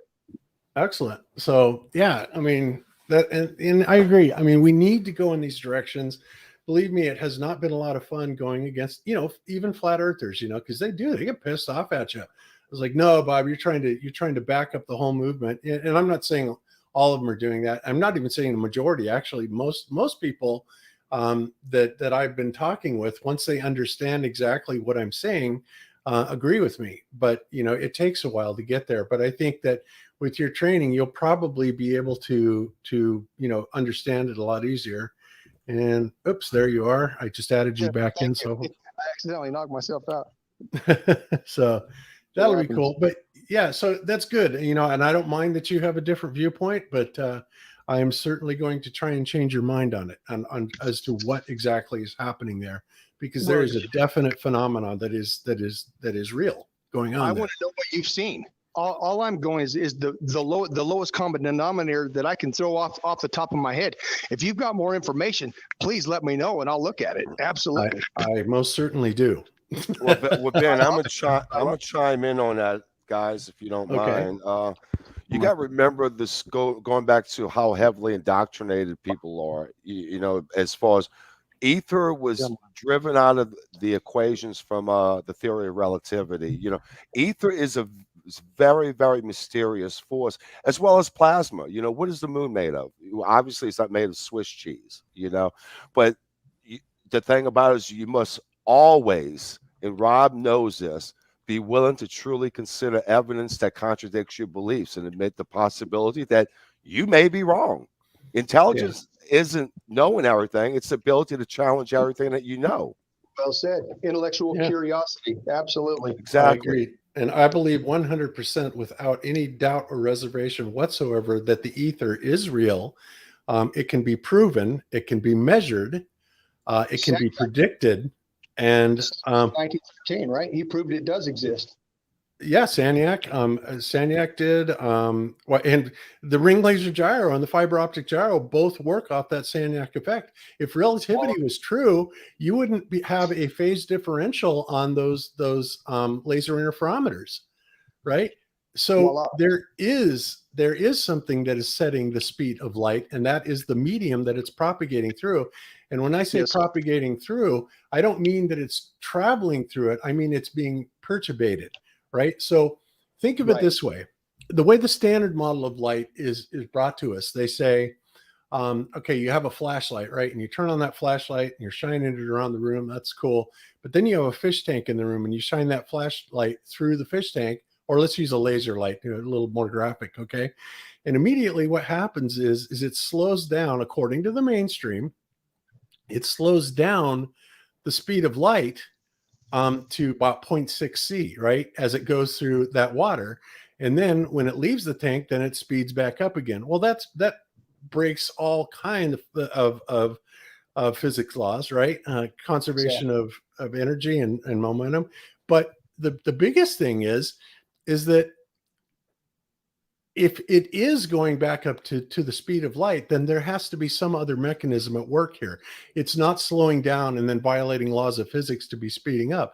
But what happens is if you go with the etheric theory, which has worked fine for centuries, and every major physicist coming up to before and even after Einstein, and even most Nobel laureates today acknowledge the ether 100%.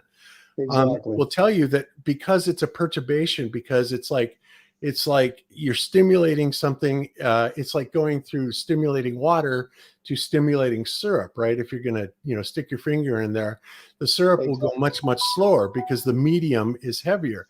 And then once it changes that medium, you back to the water or air or whatever, then it travels much, much faster. because it is a rate of induction that you're perturbating the ether into.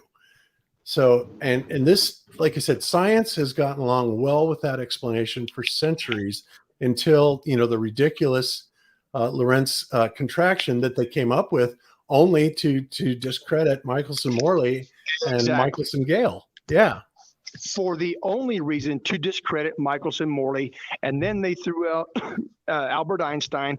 Albert Einstein is to relativity as Al Gore is to global warming, as to Bill Gates is to viruses and COVID. He's just an actor. They just put his face on there. It's just another ruse from the Luciferian liars. That's all it is. So, voila. Yeah, absolutely.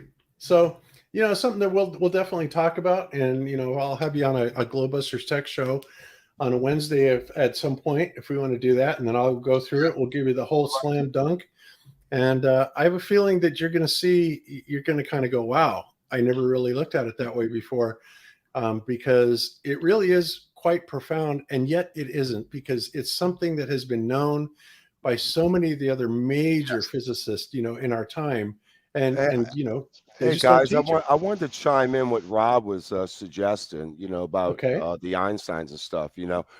Nowadays, obviously, do not confuse follow the science with follow the scientists. Science is objective and factual. Scientists can be sold to the highest bidder. Absolutely. That's what this is about. Look at it. Absolutely. Yes. And which converts it to scientism. And of course, even scientists admit, and we got Michio Kaku, on video saying, nobody I knows in my field, nobody I know uses the scientific method.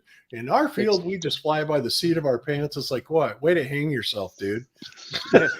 Yeah. Here's what, in other words, what he means is they use the Moose principle, MUSS. They say, make up some shit. That's what they do. They just make it up and throw it out. Yes, sir. Hey, at this point, I'd like to throw out something, and I'll make it real brief. It's another concept that we can talk about in another discussion. The speed of light. They try to put a number on the speed of light, but I will say that's bullocks. There is no speed of light. Speed of light has to do with the ether and magnitude. As soon as we turn on a light switch, it is immediately illuminating all of its area to the limit of its magnitude. If you see what I mean there. And because the ether functions almost as a metal, and just to describe this, if you got a metal sheet, if you got an aluminum sheet 5 feet long, and you put a 9-volt battery and you touch the 9-volt battery at one end, well, that 9-volt battery is only going to extend to a certain radius. Whereas if you put 120 volts to that, it's going to electrify the entire sheet. Well, the ether is no different. When we put a little candle or a little match, a small light is only going to illuminate a small area, but it illuminates immediately. It's immediately there because of the ether. It's immediate, like the electrons, like the metal. It's immediately there. Whereas if we put a massive 400 power flashlight, it's going to illuminate the entire area, not just a little area. So that's another factor of speed of light. I would say speed of light is not 3 times 10 to the 8. Speed of light is immediate. So that's another way of looking at these simple factors there. These are all great big conversations. Yeah, absolutely. Yeah. I mean, we've been told forever, the speed of light is exactly 186,282 miles per second. It's like, whatever. But every single time they measure it, it's different. So what do? They renormalize it. That's one of science's big tricks, right? They renormalize it. Scientism. It's scientism, right? And they change their garbage every 5 minutes. Yep.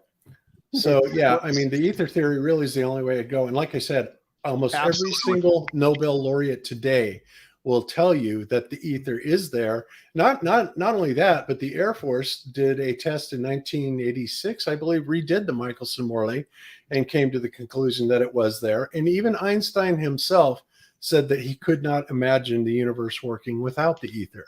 And in fact, it cannot. Yes. What did he say? There is no visual experiment that will prove motion of the Earth. Einstein himself said that. Yeah, well, yeah, and he said that, but that's not true because the what we're doing when we're taking these measurements with the Michelson-Gale, these are optical experiments, and they absolutely are showing that there is no motion of the Earth through it, right? But if you take that, put that same mechanism to work, either through a fiber optic gyro or a ring laser gyro, well, you can strap it on an airplane and you can tell within a teeny tiny minuscule of a fraction of what direction it changes to, right? That's the beautiful thing about interferometry, is its incredible precision that it goes to.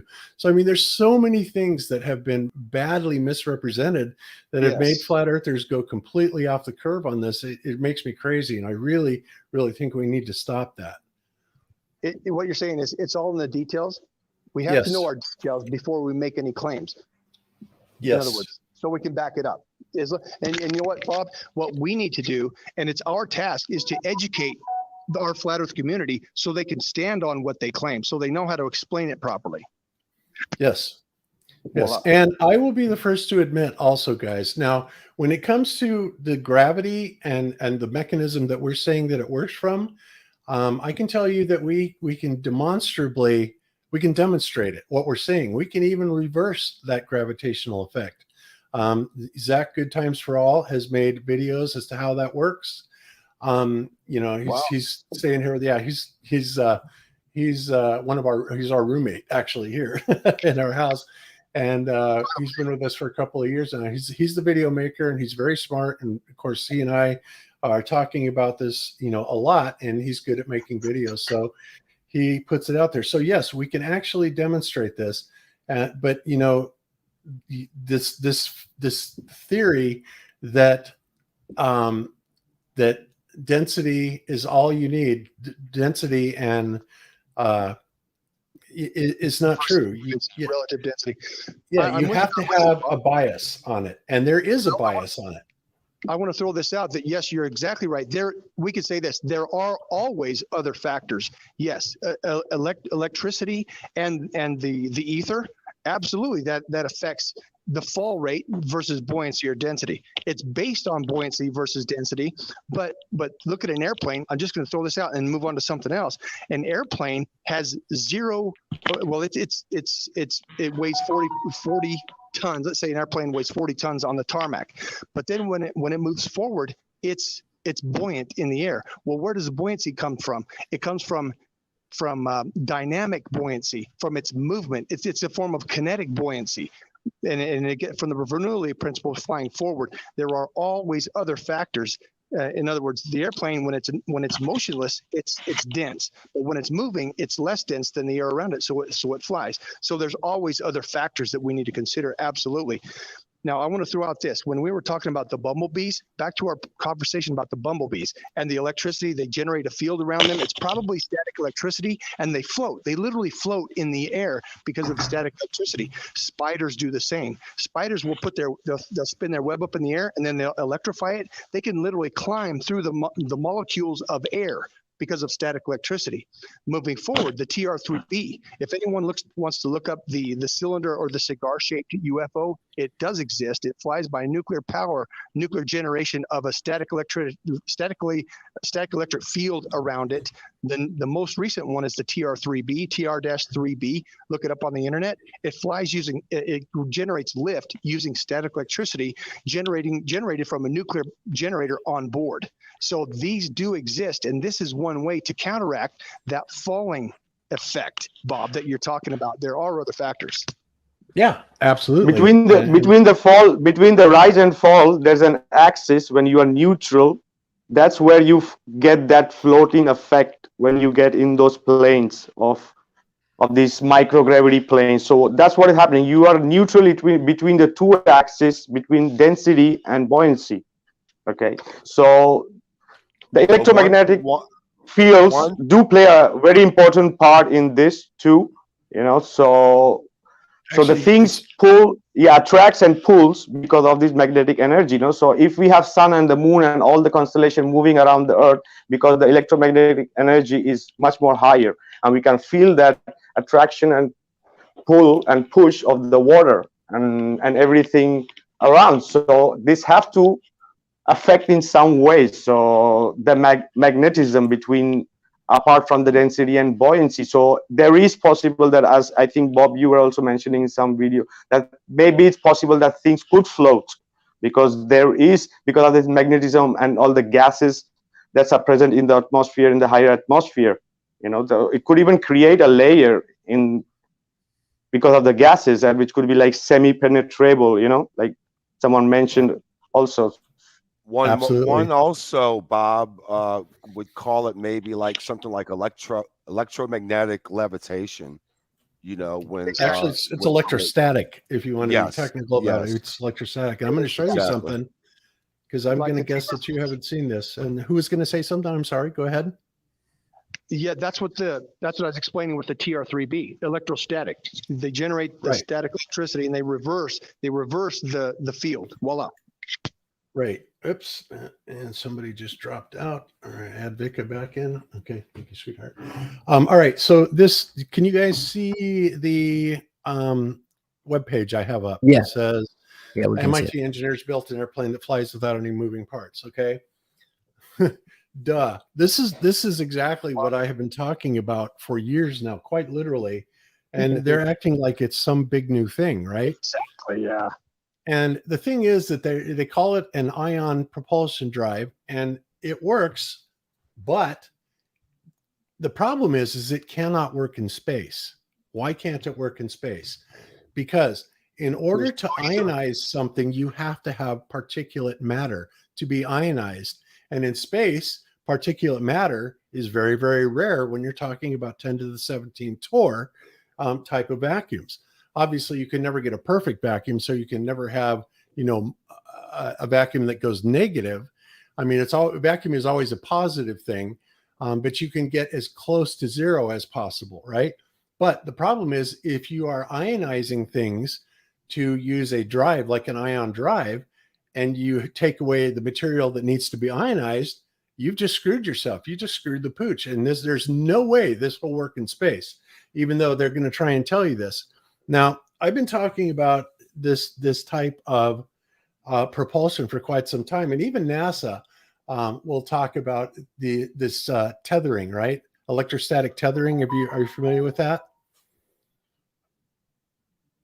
Rob?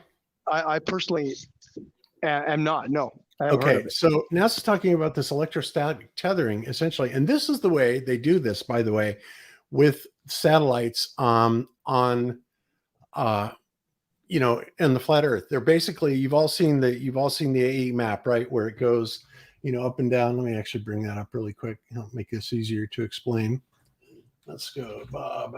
Winds.com. All right, and let's go to this. So basically, we have this projection, which of course was removed from nullskull.net, right? Because they're jerks. But if we look at the wind data and we go down to 10 hectopascals, okay, so what we see here is we see alternating lines, alternating wind currents that are perfect, right? Look at the way that they do this.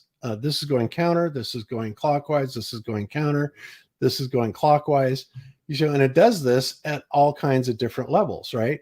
And so the way that they are making the balloons, they're able to navigate the balloons, is by using this electrostatic tethering, right? What nature does. I'm going to show you how nature does this in just a second. But essentially, what they're doing is, if they plant a satellite over here and they want it to go another direction, all they have to do is hang that tether out there and change the charge potential on that tether. And it can be, several hundred feet long or a dozen feet long or whatever, and it will cause the balloon to go up or down. This is something you can replicate with a Van de Graaff generator. It's quite simple. All right. So, wow. Yeah, this is cool. Now, this I thought was so cool because, by the way, that's how spiders do it. They electrify their webs, and they can climb in the air using this very concept. That's what I was just going to show you. So I'm going to play this again. If you've seen it, forgive me, but I love this.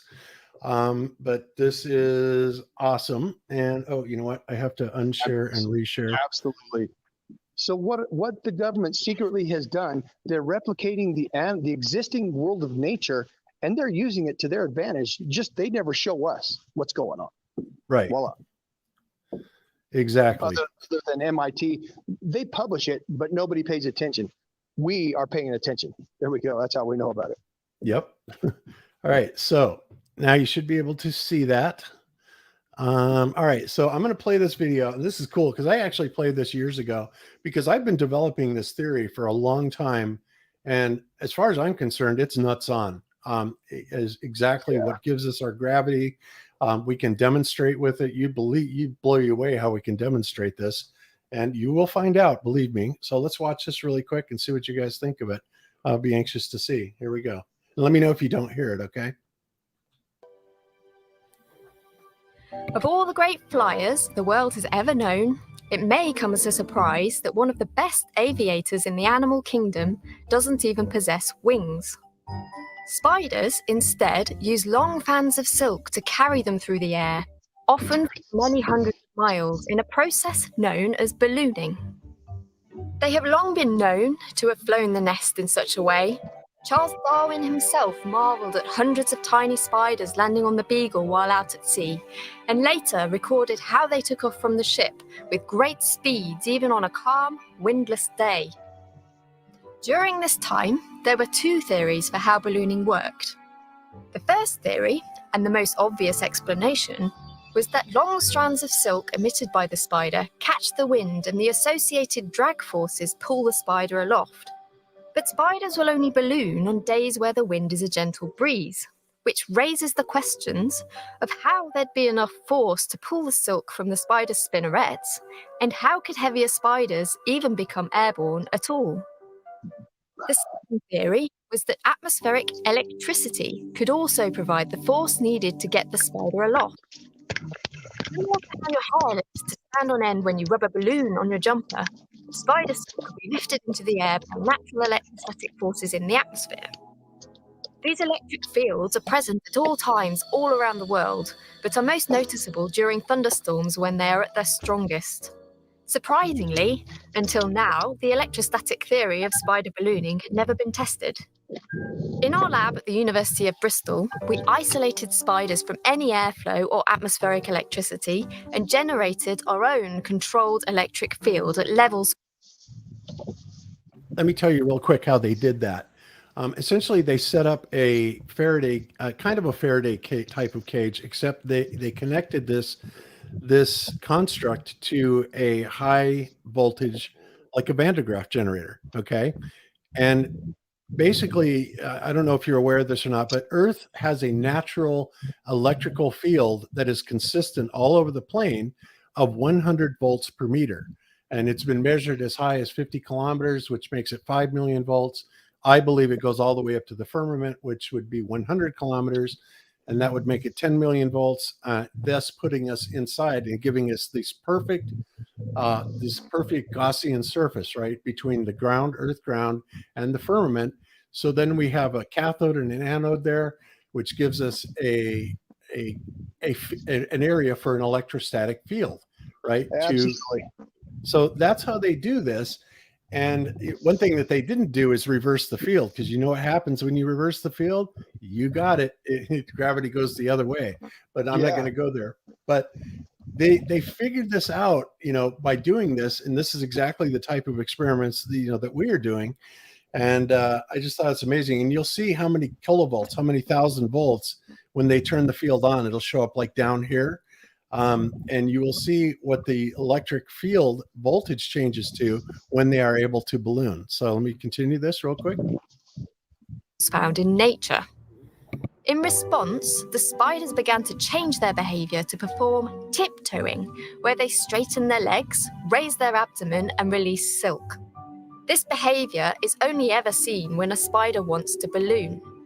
Furthermore, once the spider was aloft, its altitude could be controlled by turning the electric field on and off.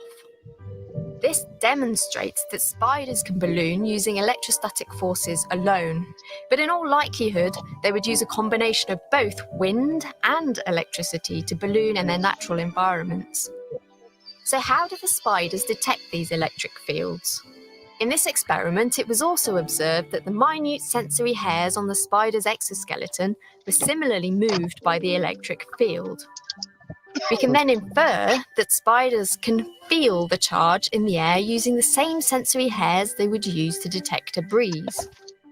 The results of this study show us that electrostatic forces could be an integral part of spider ballooning. And by fully understanding the mechanisms behind it, we can better describe population dynamics, dispersal, and ecological resilience, all of which are important for global ecology. And there you have it. So isn't that interesting, right? Taking a page right off of nature and spiders, using this exact same technique. And then, of course, I don't have that video pulled up right now, but I have the video where NASA talks about how they use tethering on their satellites, right? But what they're not saying is that those tethers are actually being attached to balloons.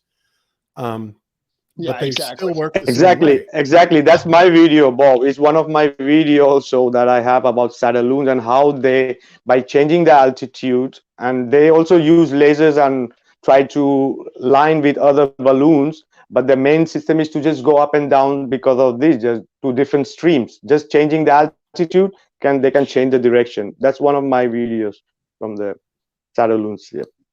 Excellent. Yeah, and that's exactly what they are. That's what satellites actually are. And, like I said, my specialty in electrical engineering was RF. I worked in cellular, microwave, satellite, two-way radio, paging, et cetera, all things communications. That's what I did for 40 years. So a long, long time. And it's amazing how little people are able to understand about this, mostly because they're just not taught about things like this anymore. And they're taught things wrongly by saying, like the ether doesn't exist. And if you don't understand, if you believe that the ether doesn't exist, then you certainly are not going to buy into any physics that mechanically puts it together and demonstrate how it actually works, right? So they don't even want to look at that. So, the controllers are pretty smart when they figured all this out. But of course, every physicist in the world, was basically saying Einstein's out of his freaking mind. There's no way that, relativity is right. And relativity, let's face it, guys, relativity is stupid. It is just ridiculous. All it does is obfuscate. Absolutely. Yep. It's absurd. It's an absurdity. Michael said, Morley, isn't it true that every experiment ever designed to show motion of the Earth has shown that it does not move, period? That's right. That is a fact. There we go. Then there goes relativity. The Earth doesn't move. Literally, the water in a glass of water on anybody's counter, the water in your water bottle on your desk, it doesn't move. It's not sloshing at 700 miles an hour as if we're on a merry-go-round spinning 700 miles an hour. Because if the globe is moving, if the Earth is moving, it has to spin at least 700 miles an hour in North America, because it has to spin 1,040 miles an hour at the equator. But we never observe it. It's not observable, it's not testable, and it's not repeatable. Done. Relativity is garbage. Voila. Yeah, absolutely. But isn't it funny how, they come out with things like this, that this is our next big thing, that we're going to build an airplane that flies without moving parts. And it's just not, this ion drive will never work. If you don't have anything to ionize, to charge, exactly, then you're not going anywhere, man. And they even say that people that have actually built these things, they say, yeah, they work down here at ground level. They don't work very well. They will develop a pull, and they'll move things, they'll cause locomotion, but they're far from powerful or anything like that. But NASA, once again, would want us to believe that because it's so mysterious in the way that it works down here on Earth, that it's the perfect device for space propulsion. And in fact, when you understand the way that it's supposed to work, there's no way that it can work in space, because it simply cannot put a charge on anything to electrify it.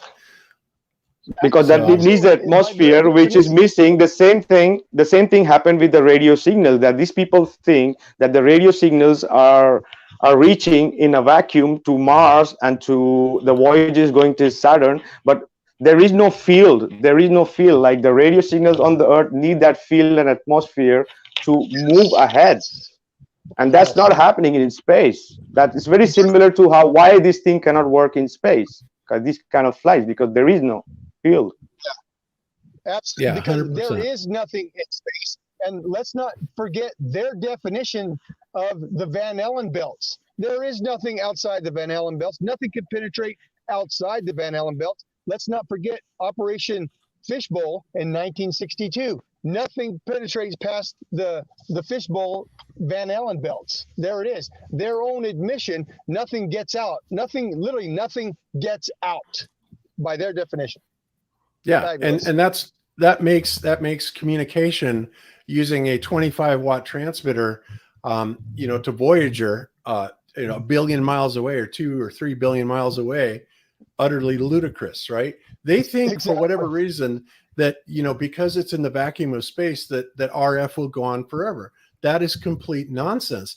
The inverse square law alone completely debunks any type of assertion like that. And in fact, the same goes for the light output by the stars and the moon.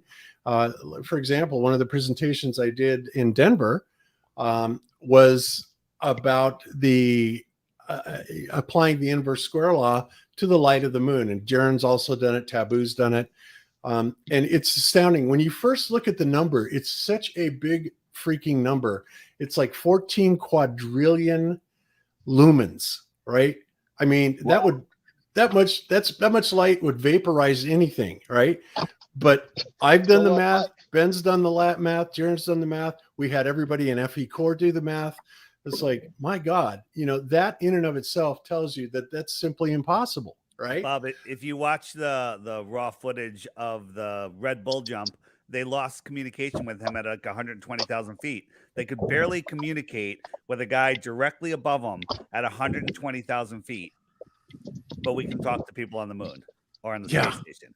249,000 miles away. Exactly, right? Don't exaggerate. 238,000. Oh, yeah, exactly. 11,000 miles there. Yeah, using 1960s technology, right? In other words, an FM radio. There we go. Yeah, exactly. It's just a radio signal. On a land phone at that, from from the president's office. Yep. Exactly. Yeah, they say that they use Doppler effect to cover more distance, to get much more further. But the radio signal out in the vacuum is not happening. So we literally, yeah, exactly. Yeah. So it's completely ludicrous. It really is. And then of course they want you to believe that I also did a path loss examination using the Pasternak calculator. I don't know how much you work with RF path loss or anything like that, but basically what I did is I went to the world standard that most people are using these days. Is the Pasternak site, which will calculate your path loss variables for you. It's great. Engineers use it all the time. All you do is you put in the numbers, bada bing, and it tells you, what's going to happen. And so I actually did that calculation for just the moon, right? And we figured in the gain of the antenna, the power at the antenna feed horn, the gain of the antenna, and then the path loss itself.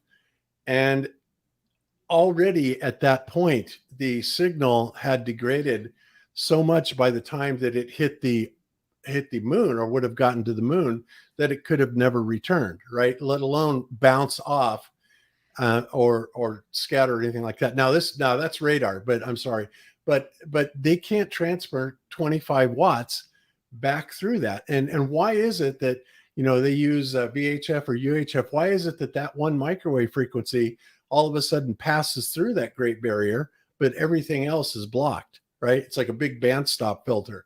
I mean, they just pull this stuff out of their butt. And then they tell us stuff like the Voyager, right, which is transmitting 25 watts on its microwave, and it's out there at the edge of the solar system. And I have a clip of the NASA engineer saying, yeah, the Voyager, when it transmits, it's 25 watts, about the same as a refrigerator light bulb. From that distance, it gets here at a signal strength of 1/10 trillionth of a billionth of a watt. And it's like, really? And what receiver in this land or Narnia could ever pull that out of the noise? It's impossible. And yet RF engineers don't even seem to understand that. They seem to think that it's all real. It's amazing. So crazy stuff. Anyway, guys, okay, we're going all over the place here. So does anybody else have anything that they want to say? I know we've been kind of dominating the time. Ben, do you have anything you want to comment? Maybe ask them about the Nicobine, or if they've heard about that or anything like that. Sorry, just I'm trying to do two things at once, and so I kind of drift off here now and then. But no, I just want to say thank you for doing your work. I would recommend that maybe you might want to talk to that F-16 pilot as well as for your series, because his information I think is vital for what you're trying to do. So anyway, this is more good information. I was about to say to Bob that if he wants to, along with anyone that he thinks could be for the next show, could send our way. We would, I would love to have people. Absolutely. Well, to be honest with you, Vikka, that's when Jaron and I started Globebusters, right? I don't know if you know the history of this, but it started as, well, we're just going to go online and answer some questions about flat Earth, right? And it turned into a thing where, we were doing it multiple times a week. It got wildly popular. We got incredible view counts and all this stuff. And then one day Jaron goes, I just really can't keep up with this. So I've got to drop and I think we should, stop doing this.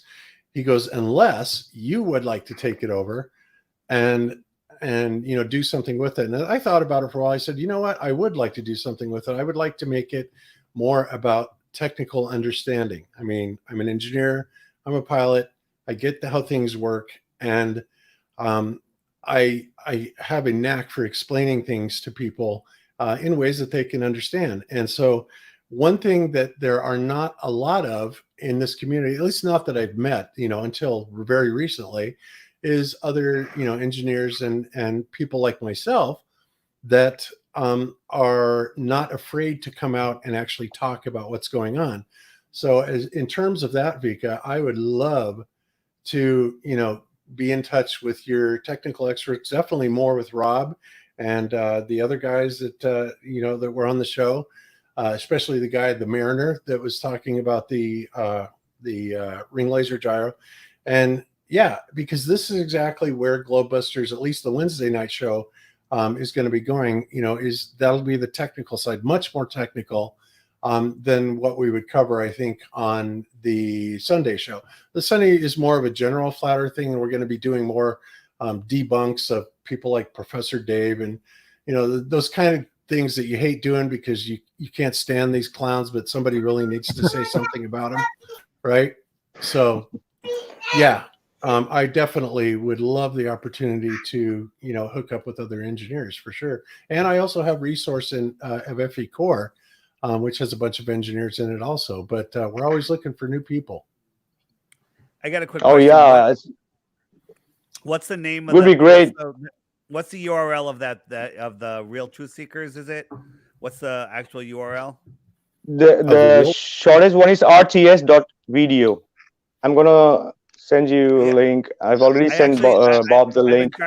Trying to go into it. It won't load for me. I'm wondering if the site is down or is it just me? And Dave, it's in the private chat for you.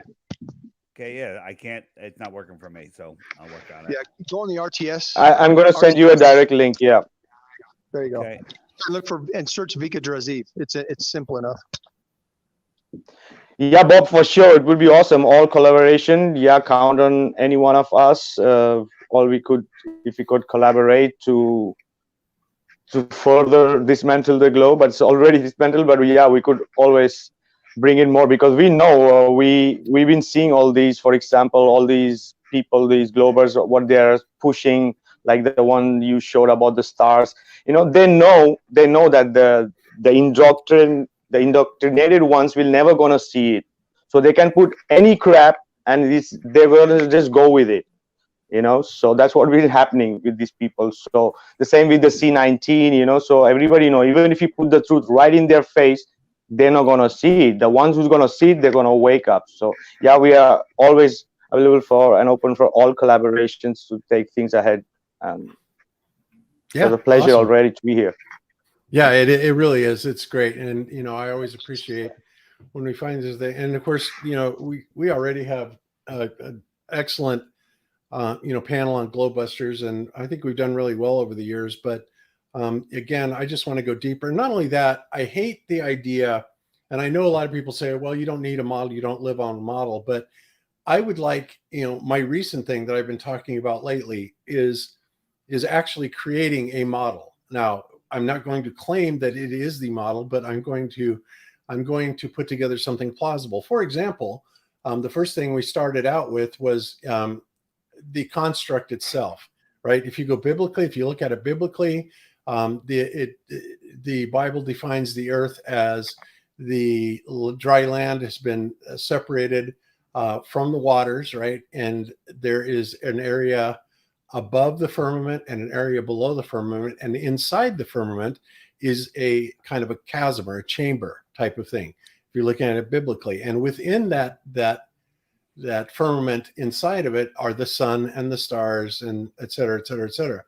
Well, so what I did, the first thing I started on is I talked about, well, if you look at the electrical construct of what we deal with now, we know, for example, we have 100 volts per meter, running up. It's very consistent field. It's always there. The mainstream would want us to believe that has something to do with cosmic energy that's hitting our shields out there and all this stuff, which is ridiculous. The point is that, there's evidence that shows that there must be like a surface over the top of us that is charged, that contains a charged potential. And that, of course, would then contain the air pressure. So that satisfies our environment. It is what creates our gravity, so to speak. And that's a whole nother model that I'll get into later. But then, I started presenting evidences for why it's there. What are some of the evidences? Well, some of the evidences are, for example, sprites and elves, right? You guys are familiar with sprites and elves and how they work, right? Lightning. Right. Okay. So what they do is they will discharge vertically and they will discharge in upward direction. And isn't it ironic that they seem to flatten out at 62 miles or 100 kilometers? So there's this thing where space supposedly begins officially at 62 miles. And I would say, well, that's maybe one thing that they're kind of telling the truth about. So we have that. We also have the phenomenon of using lasers to create what's called guide stars, right? Are you familiar with laser guide stars that the large observatories use for their telescopes? Are you familiar with those at all? Anybody? Me, yeah, I've seen. Yeah, me, I've seen but the one they also try to reflect on from the moon, but you really can never find the real ones like actually working. Well, yeah, no, the moon is Yeah. that's the bouncing of the laser. What this is, what these are is they attach these to these large telescopes, right? And they fire it up there. And in order to be able, what their purpose is they fire this laser up and it goes up and it hits something at where? Guess where? About 62 miles. And this supposedly at 62 miles, we have this very steady, constant sodium layer, right? That illuminates when it is hit with a laser beam light, right? And this isn't a joke. It actually does work. And they can also do skywriting on it. There's companies out there that can write things on it. So this supposed sodium layer, they fire these lasers at it. And what it does is it generates a star of a certain magnitude, a certain low magnitude meaning high brightness. Okay. And then what they're able to do is, because they have a reference point of the brightness of that star, then what they can do is they can then physically manipulate the mirrors in the telescope, vibrate it slightly so that it can manipulate out the distortions that come in from, like heat rising and things like that cause distortion in it. But the point is that it's at 62 miles. It hits this thing at 62 miles. And also, the other thing that happens at 62 miles, which I find very interesting, is that goes into the area at the very bottom side of it that is called the thermosphere. And they say that the sun, the moon, and the sun, the moon, and the stars are in the thermosphere. And look at this. What do we got in the thermosphere? Let's go to images. Where's the one I'm looking for? I think that's it. Is that it? Well, the thermosphere, anyway, this says 1500 degrees Celsius. It gets as high, if you look at it in Wiki, it says that the thermosphere gets as hot as 4,500 degrees Fahrenheit. Why would it get so hot in the thermosphere if it's just there? I mean, what is that? What is there to cause it to get so hot, right? There is no reasonable explanation that I have ever read, and yet right there in that boundary of the thermosphere where they say it gets so incredibly hot is exactly where the sun would be in the flat Earth model. I find that much more than just a coincidence, right? So but also, Bob, remember that at least from the rocket that I show many times before, the temperature go straight down. That's right. When did it go down after that? I mean, well, you never got that high though, did you? Or did you? Yeah, after 100 kilometers. Yeah. Well, yeah, they said that, and the thing about that is I'm not so sure anything can go up that high here, so I don't know what to think about that. I really don't. I mean, I acknowledge that piece of, but it certainly never picked up that type of heat, did it? The rocket? No. Exactly. Is there any detection? Is there any detection of heat anyway? If it's not, so it's not provable. I don't know. We have to find out. No, if there is any heat. It's going exactly down. The things are freezing up at altitude, like above Himalaya, about the flying altitude of the planes, and if you go much higher, it's much more cold because being the sun electric. Yeah, in fact, it produces more high you up, more high you go, more cold becomes, and that is the perfect terrain for electromagnetic levitation and things like that. So for me, it's very clear that and also for gas crystallizations, creating this type of dome to have pressure like our system has. So for me, when I saw that rocket,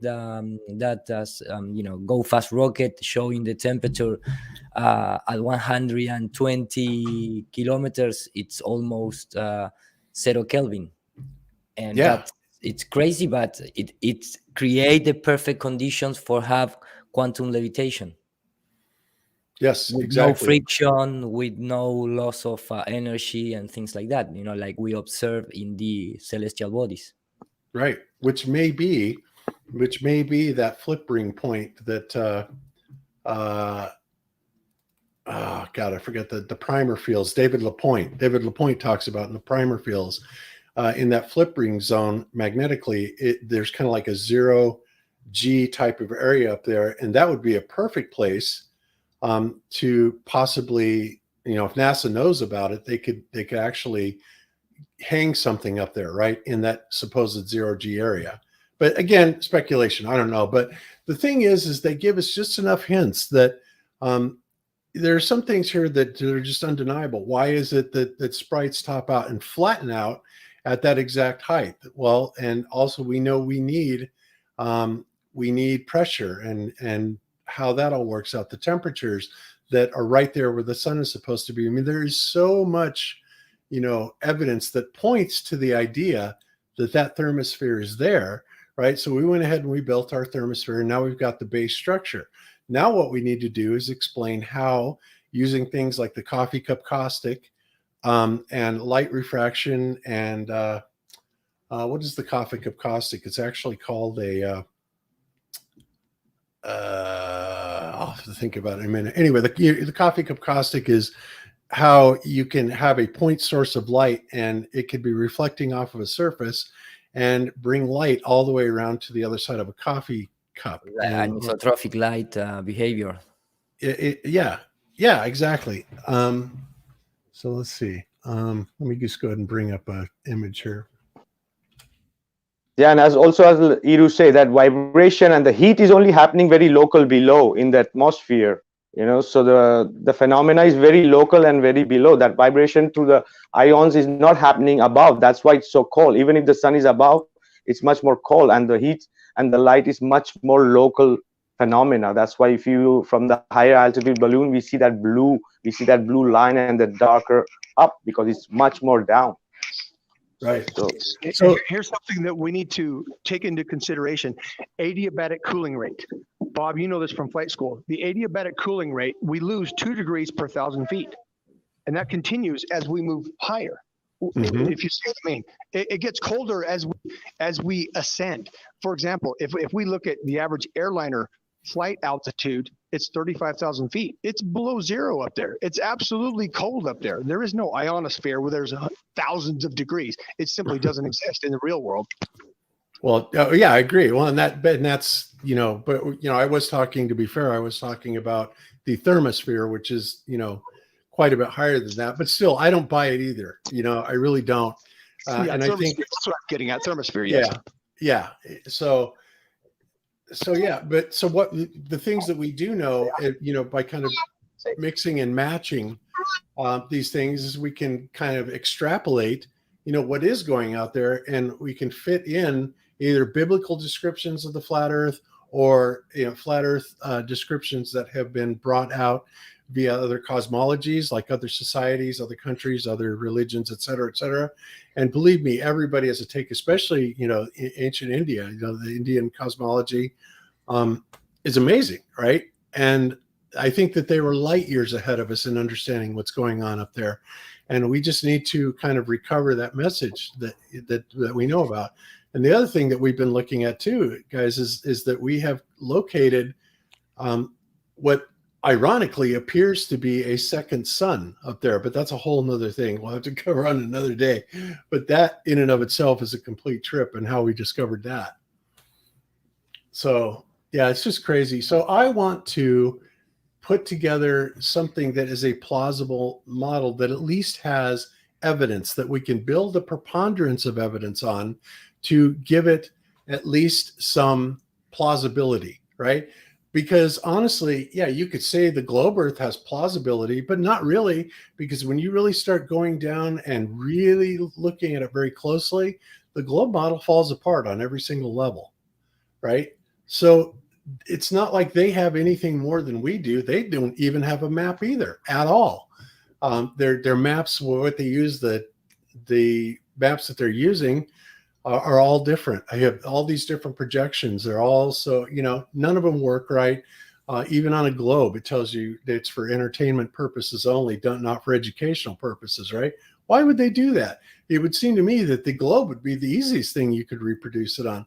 Well, the reality is what the Earth actually is exactly what they say it is, and it's the one projection that we cannot see actually projected. Which one is that?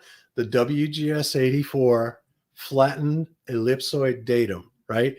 If you were to extrapolate that and actually project that out, what you would get, I think, would be more along the lines of the Ferguson map. Are you guys familiar with that? No. Ferguson map, no. Yes, Really? I am familiar with it. It's another projection that shows the continents are much bigger than we're familiar with. Yeah. This one, yeah. This one, yes. I didn't know that was the name. This is the Ferguson map. Now here's another thing about this thing that I find interesting, is that the amount of curvature that there is there at the top. Now, we could say theoretically that, yeah, there could be some curvature up there, but we've also said that if there is a curvature, if it continued on the way that they talked about it, it would actually be much, much, much, much, much bigger than our given radius of 3959 miles, right? Exactly. It would have to be much bigger. But when you look at this, so you have a little bit of that curvature on the top, and there are probably places in this area where we would get some variation in measuring, curvature, if it's something like this. But they are very careful to say that it is a flattened ellipsoid, and they also give the flattening rate at an incredibly high flattening rate. Something like 80%. It's like, what the hell does this thing look like? How could that possibly look like a globe if they're flattening it that much? Exactly. The answer is, well, if it's something like this, So I don't know. That's the kind of stuff I like to put together. That's me. Good enough. So, all right, guys. So, I can add, Bob. I can add to you. I can add to it right now. Isaiah 40:22. Let's look at the Hebrew. Isaiah 40:22. It says, "It is He, meaning the Lord, that sitteth upon the circle of the earth." But that's in English. The Hebrew, instead of using the word circle, it uses the word kug, spelled Khug. Now, kug, by definition in Hebrew, means a coin-shaped object with topography. Oh, no way. It doesn't define that topography. So that topography could be what you're observing here in this map, if you see what I mean. It shows that the surface is a circle, but it has topography on it. It's undefined topography. There you go. There's the answer. Wow. That's amazing. Also, let me extend this. The Hebrew is actually less descriptive than the Spanish. If you look this up, you can translate anything online, right? If you look in the Spanish, it says this: "It is He that sitteth upon the bóveda of the earth." Bóveda in Spanish means a vault. A vault means a circular floor with a dome-shaped cover overhead. So therefore, the Spanish is even more specific than the Hebrew. The Hebrew says a coin-shaped space on the bottom, on the floor, but the Spanish adds the dome to it. So there you go. Combine all these, and we've got our picture. Yep. The rakia. The rakia. The rakia overhead. That's it, buddy. The kug, the circular coin-shaped object with topography on the bottom. There you go. That's correct. Yep. Absolutely amazing. Yeah. So you can see why it bothers me that we get heckled that we don't have a model. And it's like, what? So what if we don't have a model? But like I said, the Globers don't have a model either. And in fact, their model is just utterly ridiculous and stands up to zero scrutiny. I can provide evidence for what I say, Absolutely. Flat Earth has a model, and NASA, my avatar photo is the model of NASA. It's a dome shape. It's a solid object, solid circular object with a dome over it. That is the model. How could they say there's not a flat Earth model? That's it. It comes straight from the Bible, understood properly, right? Right. Well, because they don't think the Earth is flat, for one, and also their big thing is it doesn't work with the latitude and longitude, and it's like it was never meant to accommodate latitude and longitude. Not with their latitude and longitude. Of course, there's latitude and longitude. You can put that on anything when you understand it properly. That's right. All maps are flat projection. All aviation maps, they're more akin to a grid system, really. When they get down to the nuts and bolts, they use a grid system on it. And so, just so they've created this latitude longitude system, and yes, that they can navigate by it. Whatever, that's nothing more than an adaptation. Another way of telling the story, right? And a fictitious way at that. Well, there you go. So it's absolutely. Yeah, it is utterly ridiculous, and that's why I kind of want to go there and just create something that we can work on and call our own, if you will. And I don't give a crap if people call me an idiot. Well, you're not. You're researching, you're observing, you're testing, and repeating. That's not an idiot. That's a scientist. Yeah, that's the real definition of science, right there. Yeah, and I will. You might be an idiot in their playbook. We might be idiots in their playbook, but guess what? So is Jesus Christ. We are following the science of Jesus Christ and the Bible as recorded millennia ago. Right. And I may not be able to put single thing through the scientific method, but my thing that I work off of, which I think is every bit as valid, is the preponderance of evidence. You get enough things that support something, then you really start better taking a closer look at it, because there's a lot of more possibilities that make it look like it's true, right? So I think that's why it's important to take in consideration all cosmologies, because according to my research, every cosmology has things to decode, have that everything is important to complete the picture. So to make the model, we should consider that it needs to be decoded. It's put as myths, but there's so much there to look into, and every cosmology has that. In So fact, it's not really about if Yeah. you study history of the religions, everything comes from Sumeria, from Sumer. I don't know how to pronounce in English. Sumer, And especially the Bible and the Torah is taken from Babylon's, from the highest priest of Babylon. That is why we talk about the flat Earth in those books. It's literally taken from those higher priests, which at that time was the scientist, if you want to see in that way. But then you have all the American indigenous culture that also talk the same things. And we already know that everyone out there know that the earth is flat. The only people that took that and reverse is the Vatican people. In fact, remember that it was a time when they start burning books and rewrite it. That was the Inquisition time, when they obligate people to give away his books, and they took all quote unquote books and information, and a lot of them they keep it, they translate it, they rearrange things, and the rest they burn it. So we don't have any record history for real. It's very hard to go back in time just reading lines of text. It's very hard. Yep, I agree. Well said, Arrow, for sure.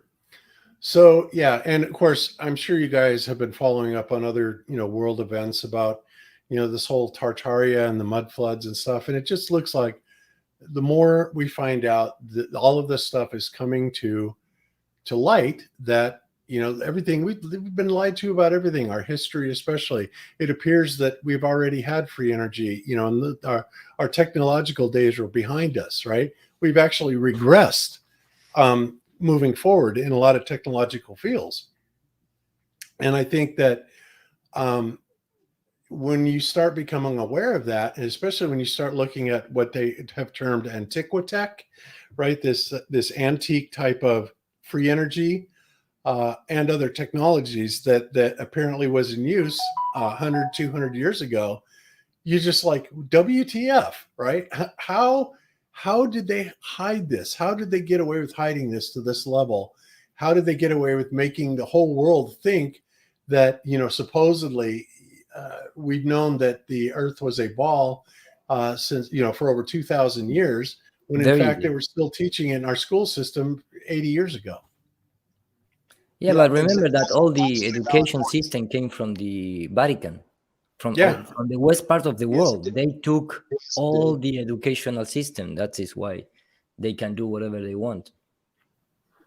Until these days, when people start wake up and use the system against the same system.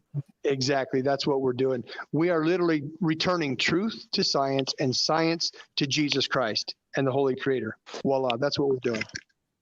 There was many curves that needed to be flattened, for example, from the 80s. Yeah. There was the fall of Berlin, and there was the rise of Windows, so Netscape, many things happened, and we have reached to a point in technology that we have everything what we need. Every person, every individual right now have the power to be a business, a corporation, or an organization, or anything they want. Everything you need is there. So, and the technology allows us to get together, get the right information, and put the message out. So that's what we have done with Flatten the Curve, in a way that came to the point that we could create something without depending on big industry, on big promotion, big, so all this needs to be happen. I think we are in the right point to make this go ahead and bring the truth out so that people can literally see, because now everything is accessible to everybody, so we hope it happens. Yep, I fully agree. And we have the app, so we have like a secret weapon. Awesome. Okay. Well, guys, this has really been amazing thus far. I think I'm going to start winding it up here, but I want to go around one more time, see if anybody on the panel has any questions for you guys. And then I will be putting all of their contact information in the show notes, and I still have to get some of that from you guys, so you guys can link to them. But we will definitely be working together from this point forward, I have a feeling, and I'm just looking forward to it, because I love it when people get together that are driven by a very similar purpose, and I think we definitely are, because I know I have an insatiable curiosity about this. And, I gave up on trying to convince ballers long ago. That's just a lost cause. And it's a methodology that's put there to drive people away quite on purpose. And I'm just not going to support it. So, that's why I think we need to just work together from now on, and, screw the deniers. And if they want to say, well, then preach to your echo chamber, well, whatever. Because you don't have to be in an echo chamber for other people to listen, and listen with an open mind. And if they actually have questions that are reasonable, and not, trying to draw you into some sort of a fight with, oh, I got you, and I know something you don't, which is exactly what they try to do. And ballers, if you think we're not wise to that, boy, are you dumb. Give us a break. So that's why I just don't deal with them anymore. And to each his own. Some people's thing is debate, and me, I just like to present what I find and what I learn, and put it out there for other people's consideration. And, I really want to go somewhere with it. So, Bob, this yes. Preaching to the choir is the most important thing we have, because the choir needs to learn. And all the stuff that I've, go out there when I'm on these other shows, I've learned from Globebusters, from Jaron, from, all these other shows out there. So we all do our part. And then when you say the ballers, there's you can put ballers in a couple of categories. There's people out there, like a guy I just interviewed the other day. He was a baller, but he didn't know it. No one put him up to anything. The ones you're talking about, like, I don't want to say they're made up names. I like the term anti-flat earthers. They're not ballers. They're literally anti-flat earth deceivers, disgusting.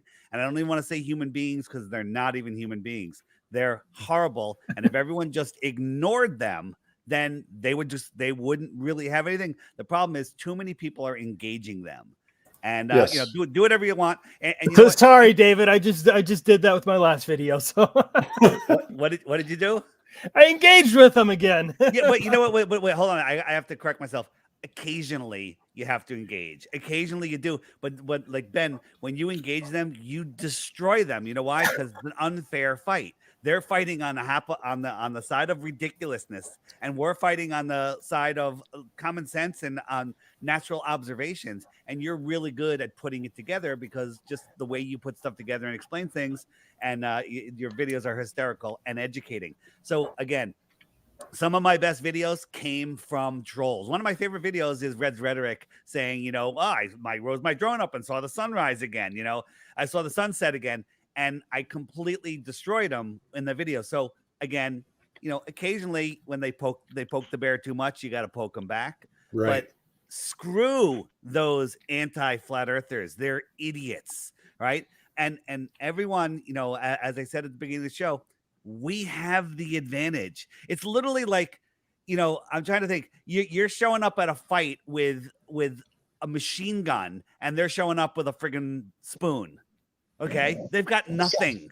They've got absolutely nothing. I don't even give them a spoon, because a spoon you might be able to block a bullet. All right, they've got nothing.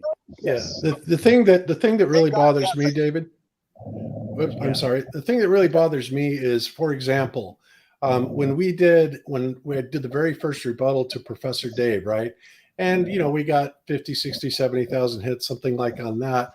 And then he did a rebuttal. Well, at that time, YouTube decided that they were going to, promote it everywhere. Now it's got 11 million hits. Yeah. And that's the thing that's really difficult to deal with, is you just get absolutely inundated. And I know Ben knows about this, with people coming in your comment section. Professor Dave totally destroyed you. and they don't even know that, you know, somebody made a 10-part series debunking everything he said. And if I go ahead and do the debunking myself, which I'm going to, then, you know, it's never going to get anywhere near that amount of publicity. However, if I do it right and people see the logic in what I'm saying, then they'll see that Professor Dave is just a pompous ass and really doesn't have any idea what he's talking about. Right. We can't stop the way that YouTube promotes videos. We can't stop Professor Dave or not Professor Dave from doing the crap that he does. All we do is make a good response. In the app under the web button, I have the debunking the debunkers, and I took all of the hit pieces that people did response videos to. They're in there. So when you find somebody that, you know, like, oh, what about this Professor Dave? You just find the video in there that addresses that video and you send them there. And then if they're really seeking an answer, they watch it and you've converted another person. So again, you know, the Professor Dave goes out there to 11 million people. Well, I would say 5 million of those people maybe never even heard about Flat Earth. Now they heard it, and now they're going to look, and now they're going to question one of us. And if one of us takes the time to feed them one of the proper debunking videos of the nonsense, then we've converted another person. It's happening every day, and so many people are doing it. So instead of letting it bring you down, let's turn their nonsense into common sense. Yeah, I agree, and you're right. You're absolutely right. I just know that it, you know, Ben's experienced this. It just, you know, when you get these clowns that just come in and all I do is delete them anyway. So they never see the light of day. But it's just one good response video is all you need. And then you move on and then you forget about it. But yeah. So it just bothers me that humanity is so blind. They're not humans, Bob. They're not human. You got to remember that. Okay. They're not. They're algorithms. If that, or they're paid trolls. I would feel bad for them, but I'm not going to bring myself down to that level. They're horrible, disgusting beings here, probably soulless at this point. And I couldn't even imagine being them for 2 seconds. That's why, like, when you had Fight the Fat Shirt in your chat last week, I literally, when I typed a message to him, I had to go take a shower because it was disgusting. Yeah, no doubt. Yep. So, okay. All right. Well, there you go. Sorry for the rant. Oh, no worries. I mean, that's, you know, I'm just glad that we found each other. I really am. And, you know, I think that going forward that we're going to be able to put out even better stuff. And I'm sure you're aware of some of the technical problems that you had, that people complained about, kind of like the audio and stuff. But things like that, it's kind of a learning curve, and it's, you know, and I'm sure that you'll probably do better on it next time, right?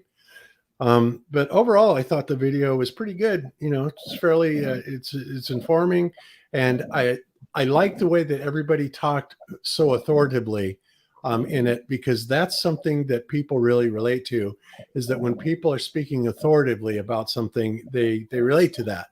They have a tendency to believe it more also. You know what I mean? Even if it's complete bullshit, they'll believe it. But, you know, whatever. Talk slow and act like you know what you're talking about, which the liars do, and everybody believes them for some reason. I know, it's crazy. Because they don't do the research. Yep. So so being a whistleblower video, you know, like David put it really nice, a whistleblower video. So there are some issues with the audio, but the people have to know that it's a whistleblower video, and it's not done in a studio with your crisp quality audio. So there are some, but that some have been contacts would have been for one time. So we had to work with what we have. For sure, but we're gonna be making it better for the next ones. But from whom you want to listen about, then the professionals who have dedicated their life to their work and to all these vessels that runs and all the instruments that work, from their own mouth, their own testimony, and their own understanding and their own journey. So what could be more natural and more real than that? And that's been put out there. So there are many even Globebusters are waking up with this, so yep, we hope it continues. Yep. So a little bit more on that audio. There was one comment we got from somebody who appreciated that audio, the very first audio that went really low, That occurred because of the nature of the audio. Our pilot, John Nicholson, received a call while he was piloting the aircraft. He got a call, so the call came through his radio, which automatically reduced the volume of the incoming call. That was why the volume was so low. It wasn't a problem with the technical components inside the studio. It was the nature of the very recording itself. Because of the nature of the recording, he took that call in flight, which made it that much more authentic. It wasn't a problem with the audio. It was the nature of the radio transmission. So that made it even much more authentic with authority. So there you go. It enhanced our video rather than detracted from it. Yeah, I can understand. Well, to me, if you're talking about the phone conversation, to me, it just came across a little bit muffled. And I can speak from experience. When you get older like me, it's harder to separate, muffled and people talking over each other, or separating even background music. So it's a lot easier when you're younger, just like your eyesight, same thing. So like everything else, your hearing goes to hell when you get older. So it is what it is, though. And I just want, I'm one of the very few, I wouldn't say I'm one of the very few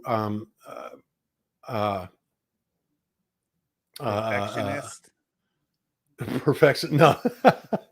No, boomers. I'm one of the, it just seems like more boomers have a tendency to reject this kind of stuff, even though I'm surprised at how many boomers, that come around. The demographics that we get are amazing. People going up to 70 years old are listening to this stuff, which absolutely blows me away. So makes me the important is the message. The important is the message, Bob, that what is inside, then how it's arrived, and how is it put. Sometimes it's just the way it needs to be, and that's how it's there. So yeah, we all are learning, we all are getting better with time. So that's a learning process. We are never going to stop learning and doing better. So that will always be our. Yep. Excellent. Okay. So I'm going to go ahead and we're going to wrap this up. I'm going to go ahead and let everybody on the panel hit you with one more question if they want to, and vice versa. One more go around, then we're going to call it a show. And I would be happy to come on one of your shows, Vikka, and just carry this forward, because Dave knows this, Ben knows, we're all in. And, we've been doing this for 7 years, and we are diehard flat earthers. So you all are welcome. Every one of you, David, Iru, yourself, Tibuco, everyone. Yeah, we all are ready for collaboration. We could have some amazing discussions and conversations too. Yeah, for sure. Yep, absolutely. So let's go ahead and start with you, Ben. Do you have anything you want to ask them about, or just say to them about the movies? I just want to again say thank you again for doing that. With my legal background, for me, my videos, it's about presenting a case for the flat Earth. And as an attorney, you hire experts to confirm those facts that you're presenting, and that's kind of what you're doing. Is you're providing a list of experts that you can cite to proving the case for the flat Earth. And I think that's vital for so many people to see these experts that are, should be considering the rotation of the Earth, should be considering the curvature, and they never do. I mean, those facts prove that the Earth is flat. And I just, again, thank you. And I'm very happy at the success of that documentary that you've made. And I hope that I'm looking forward to the new one. So again, thank you. All right. Well put, awesome, Ben. brother. Thank you very much. All right. And Iru, have any last comments or questions? Yes, I was looking the other day in the Banjo Brazil Flat Earth channel. There was some pilots or some expertise people in aviation talking. Talking about the rate of descent, which is another thing that I didn't know about it, and this is a nice, those kind of indirect proof of flat Earth and why they name planes with the word aeroplane, because they Right. are flying over a plane, of course. And then I will really like to see, guys, you have a lot of experience, a lot of resources, and maybe in the next movie or documentary you can include asking for people to help, of course, to find to get the financial part, but trying to do something inside of a plane, doing for yourself, like maybe going from Australia to Chile or something like that, or using some kind of instrument on the plane and play with levels, with gyroscope, things like that.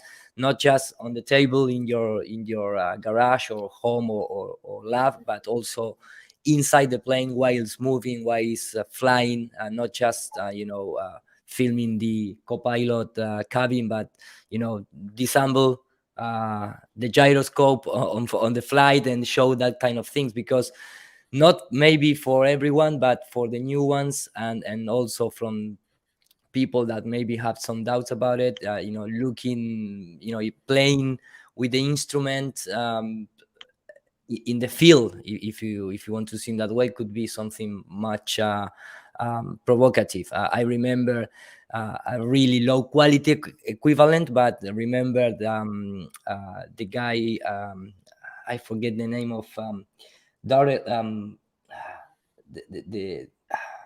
our friend. I forget the name of the guy who take a flight with a level, simply as that.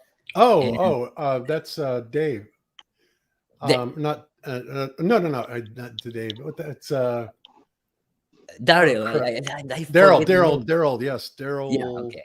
And that simple thing, create a wave of discussion, and even that took on the mass media, things like that. So could be a really provocative tactic, trying to, what I'm trying to say is do something that you can bring some Agree, agree. I agree what you're trying to say. It all depends on how the community reacts and the community collaborates. Everything is possible, always going up a level and getting it to much more detail. And what you are saying of really like recording all these people doing their jobs and the experiment, everything is possible. It all depends how we all collaborate, not only as a team to put it forward, but also as the community all together, as you said, because yeah, exactly. And thanks, of course, for all the time and the effort you take it to present this type of information. So come with me for anything, Awesome. And thank you, brother. Same, I would say that too. And thank you for everything. I will say this, that the rate of descent, Eddie put that together based on, this is Rob again, Eddie Alencar, he put the video together based on my discussion. He did that of himself. We didn't ask him to. He went ahead and made that animation, which is perfect. That's exactly what we need. It's something out of our live. Out of our conversation from a live. Yes. Yeah, from our live discussion. Yes, from a webcast that we did. And by the way, I've got 5 or 10 additional factoids that we can put. All that does, I just want to throw this out. All I did was take rate of descent and applied it to the 8 inches per mile squared. That's all I did. And that's what you're looking in that video. I just applied the 8 inches per mile squared to the speed of the airplane, 500 miles an hour, as it supposedly travels around the curve of the earth. It's got to have that 2,770 feet per minute rate of descent, which is absurd. And that's what you saw in that video. Thanks for pointing that out. No, that was amazing, because sometimes when we trying to analyze the spin of the earth underneath the plane, we only said that, when you're trying to land on the ground, and you just pointed out like, okay, the surface underneath might be rotating whatever meter per second. But you take it more specific, more technical, with the math involved and things like that. So it's another addition to that factor that there is nothing spinning. you combine, the curvature and the descent, the landing, the landing fact of the plane, and that was really nice. Yes, sir. And once again, when we put the globe concept, when we put the math to the globe, it fails. It fails every time. There you go. Yep, absolutely. By the way, that was Daryl Marble that we were trying to think Daryl of. Marble, yeah. Thank you so much. I forget for 1 second and yeah. Hello to Marble. Yeah. There you go. It's crazy, but yeah. So yeah, but when you look at the curvature and all the things like that, it becomes pretty obvious. It's like, yeah, pilots have a standard rate of descent drop of 500 foot per minute. Doesn't mean that you have to go that fast or that slow, but that's usually a comfortable rate of descent. You don't want to freak out the passengers too much. And when you figure that, when you look at this, like this chart that I got up here, and you're in an aircraft, the 518.75, if you're doing cruise speed for like a 737, which this would be, then you are here it is spelled out on how much time and how much foot per minute drop you're going down, right? So if you're going for 2 minutes at that speed, your curvature is 199, basically 200 feet. Foot per minute drop is 99.6 at 518 miles per hour, and on and on and up. And as you see, as it goes up, the more you go up, these average foot per minute drops that the Earth is supposedly dropping away from you is outrageous. It's simple math. It's simple math, isn't it? There you go. There you go. The problem is most people can't do simple math. When I ask somebody, if you're traveling at a mile per second for 1 trillion seconds, how many miles have you gone? Nobody can get the answer. Exactly. It's ridiculous. It's the way we're taught. Since I'm talking, I'll just go real quick. Guys, I want to thank you for making that documentary. I know you can never get anything perfect. I had no problems with the film. I loved it. It's woken up a lot of people. And I know that it takes time to get things perfect and get it right. But I figure, and I could speak for the rest of the audience here, I think, if you guys eliminated 4 hours from your sleep every night, you can get this done this year. Okay. You can get it done 30% faster. Exactly. Okay. So, sleeping's for ballers. Let's go. Let's get the next one done. Thanks, David.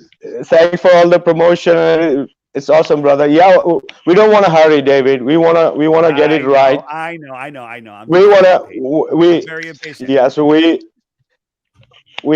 wanna like the same impact and much, maybe double. So we wanna give that time, because in hurry we just put up anything, and that's not what we want to do. So, and there's so many details also with the new ones, our new collaborators, and the more collaborators we're gonna have.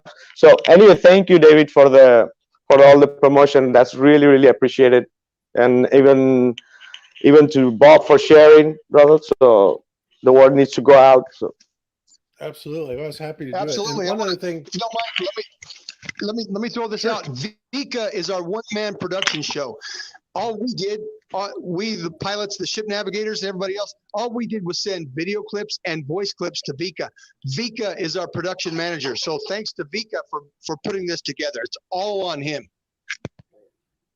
Awesome. Well, you did a great job, Vikka. And it's a team project. It looks like, it's a team project. There are lots of people involved. If you only count the participants and the production teams, the music, the narrations, everything, the structure, it's so much of work involved in there. That's why we are speaking about the years. So it's a team effort, and we all are really glad to be a part of it. And I always mention that it was a collaboration for the community. We never intended to make money on this, and we only wanted this truth to be out. So it was a collaboration for every person involved, people from different part of the world getting together and making this happen at this moment of time where we need it to happen. And just as I said, it needed to happen in the right time, with the right energy, the right people, the right confidence together, and it just manifested. So from here we continue.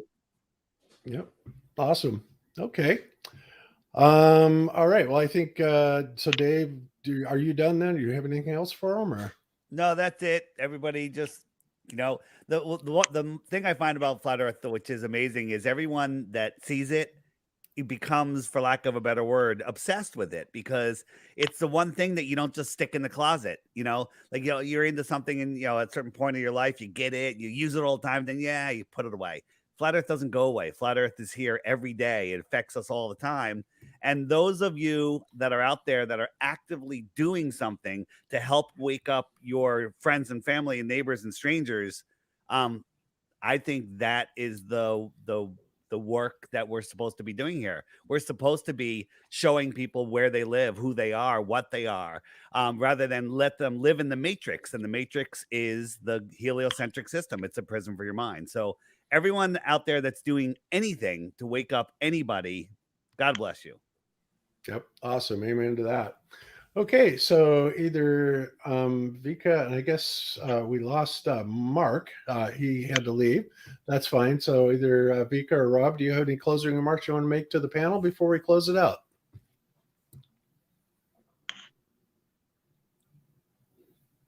And Vikka, you want to go ahead, or I will? Go ahead. Yeah. Okay. Yes. Thanks. I want to say thanks to the Globebuster group and Dave. Definitely a solid partnership. Pleasantly happy to go into this together. Absolutely looking forward to it. I'm looking forward to your research on gravity. I say gravity and why this downward motion, and can we reverse it? And it all has to do with the ether and the electromagnetic field that really does surround us. I can't wait to learn more about it. Thanks for bringing that up. I'm glad you've done this research. I was wondering if anybody had ever done any serious research on it. Sounds like you have, and you have some solid material that Absolutely. will enlighten us. And I have been attacked. I've been attacked as a shill, by flat earthers for it, because they don't, and I get it. Look, they misuse gravity. They totally misrepresented everything is about, but to deny that force is there, to me, is ludicrous. And because it is there, and none of the math works. Nothing works without it being there. And it's obvious. And not only is it there, like I said, not only does it make that preferred direction of down, but it also causes things to accelerate. And by the way, that is what got Jared. Yes. He's like, well, yeah, that's the interesting part, is I could see maybe, well, you could use it goes down just because, but why does it accelerate? Right. That's something that you have to take into consideration. And Bob, the videos, the couple videos that Zach has made, the one with the balloons, where he changes the charge and bam, it gets heavier, right? Yep. That's a game changer right there. That and then all of the electric, the tinfoil that you put a negative charge into it goes up. This is provable, testable, repeatable, and there's no denying it. There's absolutely no denying it at this point. And then we all agree, for those of you that don't believe in the downward force, we still all agree in buoyancy and density, but buoyancy and density don't work without somebody saying, hey, down is this way. Okay. Right. That's right. There's nothing wrong with observing that objects, heavier objects, proceed downwards. We know that's true, but there's nothing wrong with asking why. Why is this? What is the mechanism that makes it go downwards? And that's what Bob is doing. That's what we're asking. Absolute science it is. Now, final thought here, final comment. Yes, we know the Earth is not a spinning ball. It's a motionless circular plane. Yes, it is. Guess what? But that's only one component of the truth of Jesus Christ and the Creator. The flat Earth leads us to Jesus Christ. Jesus Christ leads us to the Creator and the kingdom of the Elohim. And that's our ultimate objective. Jesus Christ gets us there. The way, the truth, and the life. That is the ultimate truth right there. That's my final statement. All righty then. All right. Well said.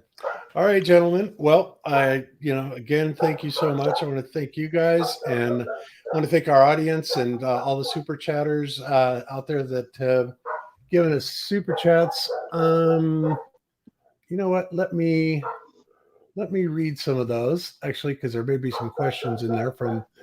Okay, so let me go through these real quick. Tomo says, "Great show." I'm sorry, what? Vikka. I don't know if Vikka did Vikka get some final comments. Oh, I don't know, Vikka. Oh, gosh, if you didn't, Vikka, go ahead if you have anything to say. My bad. All I want to say that thank you to every one of you who are doing this effort to bring the truth ahead, and we would all love to collaborate. And thank you, David. Thank you, Iru. Thank you, Ben, and everyone in the Globebusters team. And thank you for sharing and uploading and promoting. And it was definitely an amazing conversation, discussion here, and we will look forward. And a big thank you to all our listeners too. Awesome. All right. Beautiful. Okay. So, oops, hang on a second. Let me get back to where I was. Okay. So let me just say, throw out some thank yous for the super chats. Tomo, thank you for the super chat. Says great show. Thank you very much, Murray Cole, for the tip. Matt Prince, same to you. Amir Faslik says one of the best episodes. Fantastic. Thank you so much for that. Steve Matthews says, so happy to hear from the creators of Flatten the Curve. Thanks for having them on the show. Oh, we're very welcome, Steve. Glad to do it. And just happy we could make it happen for you. And let me double check and make sure that's all we have on Rockfin. Oh, wait. All right. I think that's about it. And then we go over to, let me just run over to YouTube and I'll pull those up really quick. Supers. I hate the new layout of the back room for YouTube. It makes me crazy, but whatever. So thank you so much, Salvatore Papadio, for the super chat, commercial sound and video. Love you, Bob, Cammy, and all the Globebusters. Congrats, Austin and Kai. Yes, Austin and Kai got married yesterday. That's awesome. And that cuts it from there. So there you have it, guys. We're all caught up on those. And again, thank you, everybody, for doing this for us. We will be back on Wednesday with a Rockfin show with the new revision of Globebusters called Globebusters Tech. And we hope to see you there. Very much so. So until then, everybody, be good to each other. Don't lie to each other. Open your mind because there's truth inside. Peace out, everybody. Peace. Peace.